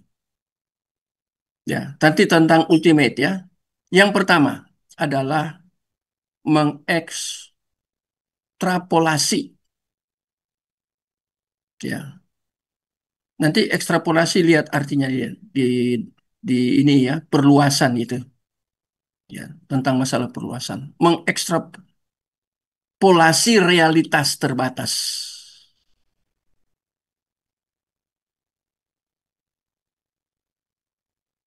Ada realitas yang terbatas. Siapa realitas terbatas? Kita, manusia. Ya, tapi yang kedua, ada istilah ini, menegasikan. Ya, ini dalam konsep umum ini operasi yang mengambil proposisi ke proposisi lain. Ya, jadi satu proposisi kemudian ke proposisi lain. Ya, kalau Bapak Ibu belajar tentang presasuposisi itu dari proposisi-proposisi. Wah, itu menarik.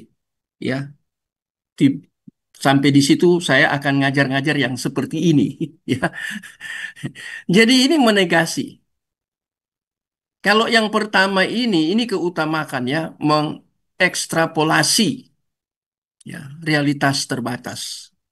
Realitas terbatas itu Allah tidak terbatas kan? Tapi ada pandangan seperti ini, dua jalan ya. Apakah jalan ini Alkitabiah? Ini ada di dalam konsep para teologi, para teolog. Bahaya ini ya. Dan yang kedua ini menegasikan ini yang terbatas dalam upaya untuk mencapai yang tidak terbatas. Ini melalui jalan negasi. Apakah ini Alkitabiah? Ini muncul di kalangan para teolog. Ya. Ekstrapolasi. Apa itu ekstrapolasi? Saya jelaskan di sini ya, pelan-pelan. Perluasan, memperluas atau perluasan, oh sorry ya. Perluasan data yang tersendiri. Tapi dilakukan dengan cara filosofis, bukan biblical. Ya, bukan biblical. Filosofis. Akan membawa kita kepada suatu keberadaan mandiri. Yang harus merupakan suatu pengembangan dari dunia terbatas. Dari dunia terbatas, kemudian kita menjadi mandiri. Nah, ini konsep. Ya, apakah konsep ini benar? Nah, nanti sebentar. Nah, ini ekstrapolasi. Nah, sekarang yang negasi tadi membawa kita kepada suatu keberadaan mandiri. Ya, negasi itu mandiri ya. Karena hubungan ini, negasi ini kan relasi di sini ya. Relasi dari proposisi ke proposisi. Jadi hubungan ya. Nah, ini negasi ini ya membawa kita mandiri ya. Keberadaan mandiri yang harus merupakan suatu pengembangan dari dunia terbatas. Menjadi mandiri karena dari dunia terbatas menjadi mandiri. Kalau Allah, apakah seperti itu? Allah mandiri. Dia tidak terbatas, dia absolut. Ya, nah ini ada orang berpikir seperti ini. Ya. Negasi memiliki kualitas-kualitas positif. Ekstrapolasi sama sekali tidak membawa kepada Allah. Nah, ini ekstrapolasi ya.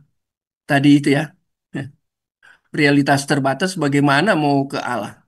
Ya, kecuali Allah datang kepada yang terbatas. Makanya saya ingatkan, saya pernah katakan di kelompok ini karena saya banyak ngajar beberapa kelas ya, kadang saya lupa di mana saya ngomong. Ya, saya memberikan argumentasi. Ya, itu tentang buku. Jadi Troygut Booker dari Badan Misi Weg Jerman itu dia menulis buku tentang kasih Allah yang mencari. Itu kekristenan, itu kasih Allah yang mencari. Harus Allah datang kepada manusia. Dia yang cari. Dan itu Trogot Booker itu ambil dari mana? Mulai dari Kejadian pasal 3 itu. Ketika manusia sudah dikatakan mati, dan memang mereka benar-benar mati karena Allah katakan hari ini juga kamu makan, kamu mati. Benar mati, Allah tidak mungkin berdusta. Karena mati, maka Allah harus datang. Dia cari, Adam, Adam, di manakah engkau? Itu kasih Allah yang mencari. Padahal mereka buat dosa. Allah memberikan limitasi, batasan, ditabrak itu. Karena dipengaruhi oleh si ular.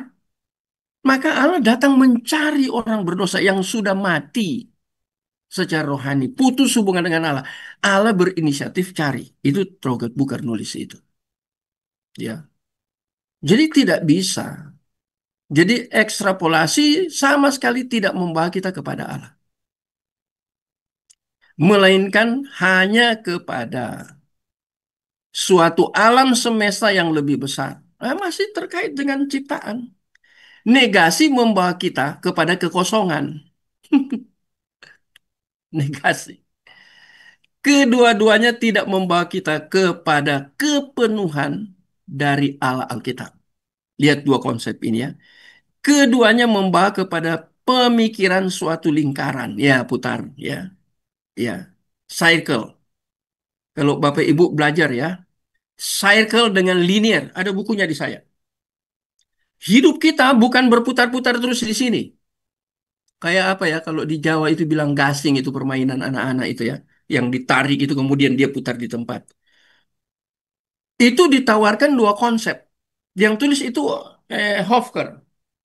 Ya, di dalam buku Andre Hofker itu tentang konsep kehidupan. Apa kaitannya berputar-putar di sini? Atau kita linear menuju satu titik. Hidup kita kan harus linear menuju kepada apa yang Allah kehendaki. Terus progres kita linear. Kita bukan sini. Kalau kalau cycle itu dia hanya berputar-putar di tempat. Dia tidak pernah mengalami kedewasaan secara rohani. Dia tidak mengalami pertumbuhan secara kognitif, secara spiritual. Ya. Jadi kognitifnya tidak mengalami pertumbuhan. Kenapa berputar-putar di situ? Pemahamannya putar-putar di situ. Tapi kalau kita makin hari makin belajar, kita kan terus progres. Progres. Kita terus terus progres. Lama-lama karena kita progres, kita disebut dengan intelektual. Secara spiritual. Kita punya pemahaman secara intelektual terkait dengan dunia spiritual yang berpusat kepada Allah melalui Alkitab.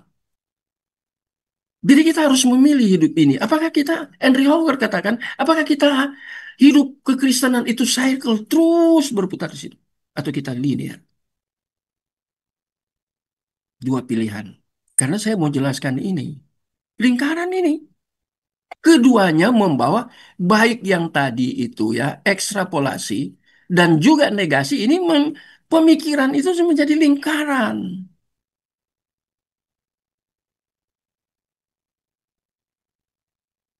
Dan ini dan bukannya kepada pemikiran dua lingkaran. Jadi ada dua lingkaran ya, satu ekstrapolasi, satu negasi. Nah itu, dua-dua melingkar.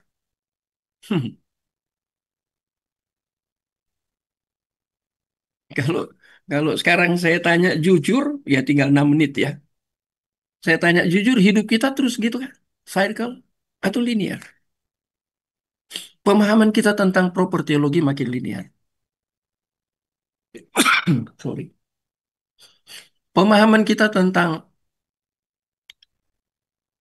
predestinasi linear atau kita langsung stagnan? Kenapa kita langsung tolak? Mengapa kita tolak? Kita belum belajar kok kita sudah tolak. Belajar dulu dong, supaya pikiran kita berkembang. Bagaimana kita belum belajar, kita hanya dengar kata orang, kemudian kita langsung ambil keputusan. Kalau saya nggak mau gitu, saya secara pribadi. Orang ngomong seperti ini. Dari mana saya tanya, umpamanya dosen ngajar. Yang saya cari tahu, kenapa dia berpikir seperti itu. Pasti ada referensi yang dia baca. Yang saya mau tanya, Bapak berpikir seperti itu, referensinya dari mana? Kalau dulu waktu saya kuliah, setiap dosen kan harus tulis itu buku-buku yang dia gunakan untuk menjadi materi. Dulu kan buat makalah ya, bukan seperti hari ini kan sudah teknologi ya. PPT, bukan ini, PowerPoint, bukan. Dulu kan makalah lengkap. Kita kan semua mahasiswa akan dapat. Ya, bisa sebelum kuliah atau setelah kuliah baru dapat. Kebanyakan setelah kuliah, baru dibagi. Tapi di awal waktu dia mengajar, dia sudah bilang, saya mengajar ini referensinya. Referensi utama ya harus harus ada dan ada pelengkap, referensi pelengkap. Ada buku-bukunya. Jadi dua dibagi dua ya, yang utama. Nah, ketika dia berpikir, saya cari tahu ini dari mana cara berpikirnya buku. Bukunya dari mana? Saya juga di ruang kuliah kayak gitu. Di seminar kayak gitu. Tanya. Lebih baik kita tanya. Karena kita mau menimba pemahaman, pengetahuan. Jadi tanya kepada narasumber. Nah ini penting. Supaya kita apa? Kita kadang sudah puas diri di dalam lingkaran kita itu. Sehingga kita tidak mengalami linear itu maju. Linear kan dia tegak lurus ke depan, terus menuju sasaran. Makin hari terus makin diperlengkapi, makin ke depan dia, makin progres. Harusnya itu. Dan itu dibicarakan tentang kehidupan kekristenan dengan pikiran jangan berputar-putar. Tapi harus makin linear, bukan circle. Ya, kalau secara jam kita hidup di dalam waktu, itu jam kan dia berputar ya. Dia berputar 24, satu hari kan 24 jam. Ya, iya itu. Tapi ini cara berpikir ini. Jangan putar-putar di situ. Caranya melalui apa? Belajar. Sehingga kita makin linear. Ya. Ada hal-hal sulit, nggak apa-apa susah. Jangan kemudian hal susah kita mandek, kita berhenti, stagnan. Ah, susah ini nggak usah. Justru kalau bagi saya pribadi, hal yang susah itu saya cari sampai ketemu. Sampai saya cari tahu, oh ini rupanya. Kan enak. Jadi penasaran malah. Ya, apalagi banyak istilah seperti ini ya. Ini kan banyak sekali istilah ya. Jadi kita lihat ini. Aduh, tinggal 2 menit. 2 menit ini ya, kita lihat di ruang tanya jawab aja. Nanti besok kita bicara tentang minggu depan negasi itu. Tapi kita kaitkan dengan sejarah filsafat teologi. Kemudian ada infinitas. Ya, jadi nanti kita belajar itu ya, banyak istilah. Ya. Memang teologi pasti kalau di dalam dunia akademik terkait dengan teologi itu banyak istilah muncul. Ya, jadi jangan kaget. Ya. Ada yang mau tanya lagi?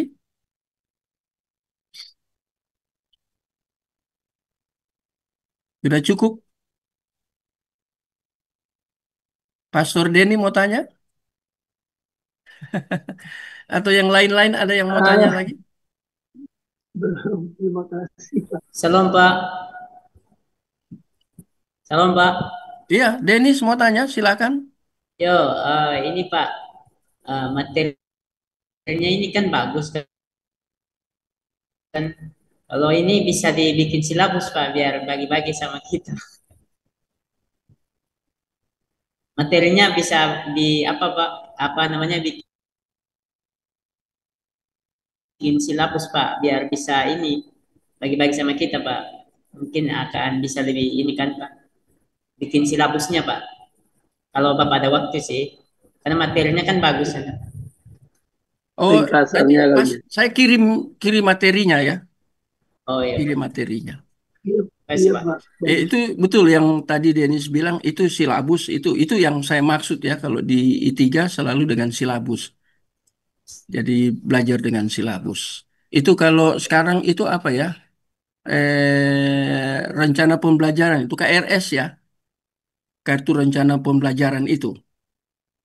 Nah, itu biasanya muncul.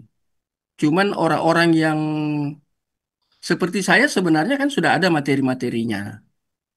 Karena referensi bertambah, apalagi kan punya berapa ribu buku ya yang dalam bentuk PDF.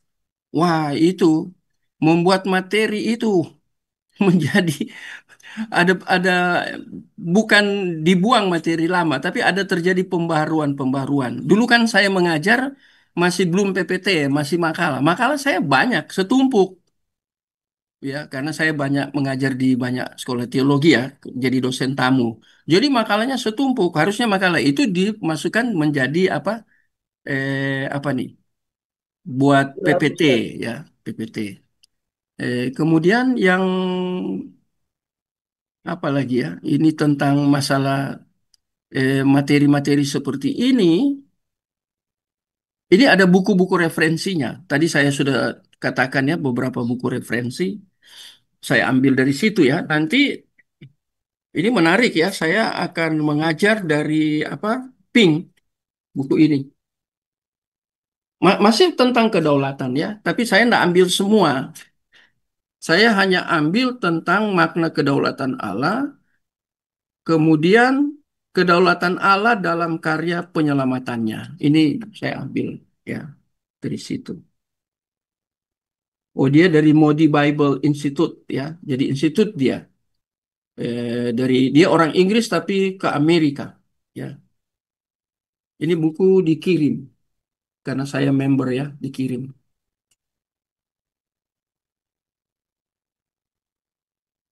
Jadi nanti kita akan belajar dari Pink ya. Ya, tadi saya sudah katakan dari Camblin ya, kemudian apa? Reader Bush ya dari Pink ya, dari apa? Cornelius Van Til tapi John Frame yang nulis ya. Jadi itu tadi Herman Bavinck ya, saya belajar banyak bukunya ya. Herman ada sistematik teologi yang tebal yang tadi saya katakan dalam bahasa Inggris ya. Oke, Dennis usul yang baik ya itu. Jadi kita lihat ini, makanya saya katakan ini cukup sulit ya. Kita nggak hanya taruh kedaulatan Allah, oh Allah berdaulat sudah berarti dia berkuasa. Nggak seperti itu kalau kita belajar teologi. Apalagi di ruang ini, saya buat program ini memang program ruang akademik. Seperti kita kuliah kuliah formal saya buat ini. Dan makanya saya katakan ini nggak mungkin sampai 9 kali pertemuan. Saya nggak mau mengajar kemudian digantung ya, tidak tuntas kemudian digantung stop. Nggak mau. Ya, lebih baik jadi satu paket itu dan secara mendalam. Jadi bukan karena kejar, saya nggak mau kejar apa PPT ini ya, jumlahnya banyak nggak. Itu bukan orangnya saya seperti itu. Ya tiap tiap pengajar beda-beda ya.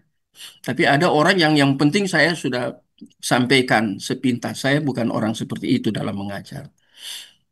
Oke, time sudah cukup. Minggu depan kita jumpa lagi ya. Tolong doakan mungkin besok aja saya ke Siloam besok masih Kamis untuk saya general check ya. karena sudah umur seperti gini harus hidup makin bijak ya. Jantung sudah lolos, puji Tuhan ya. Saya istri tadinya pikir saya kena jantung karena sering apa ya sakit di bagian kiri ini ya. Berapa kali saya sakit sekali ya. Tapi ketika direkam itu kan penting ya, rekam itu ada apa ini ya apa nih siklus itu ya, siklus jantung detaknya apa semua saya lihat kan dipasang di sampai di kaki kok, di bagian dada ini di samping kaki itu, kemudian dia lihat di komputernya yaitu di alatnya itu teknologi ya canggih ya, Siloam. Kemudian hasilnya dikasih ke saya, dia yang bawa ya, bagian pemeriksaan itu bawa ke dokter jantung, kemudian dia periksa lama, dia teliti, dia lihat detaknya itu ya. Nah, kemudian dia bilang, Pak, dia panggil Pak Pendeta, dia dokter, dia lihat nama saya Bapak Pendeta ya, Bapak ngajar juga, saya dosen.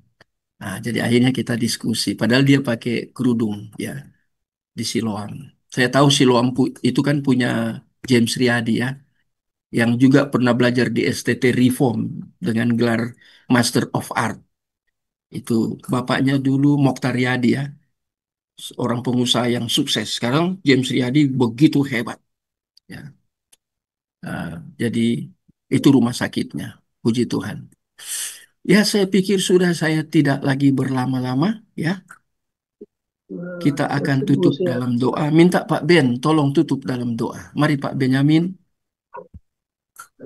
Ya, terima kasih Pak Moses buat pembelajaran malam hari ini. Kita akan tutup di dalam doa. Kita bersatu dalam doa.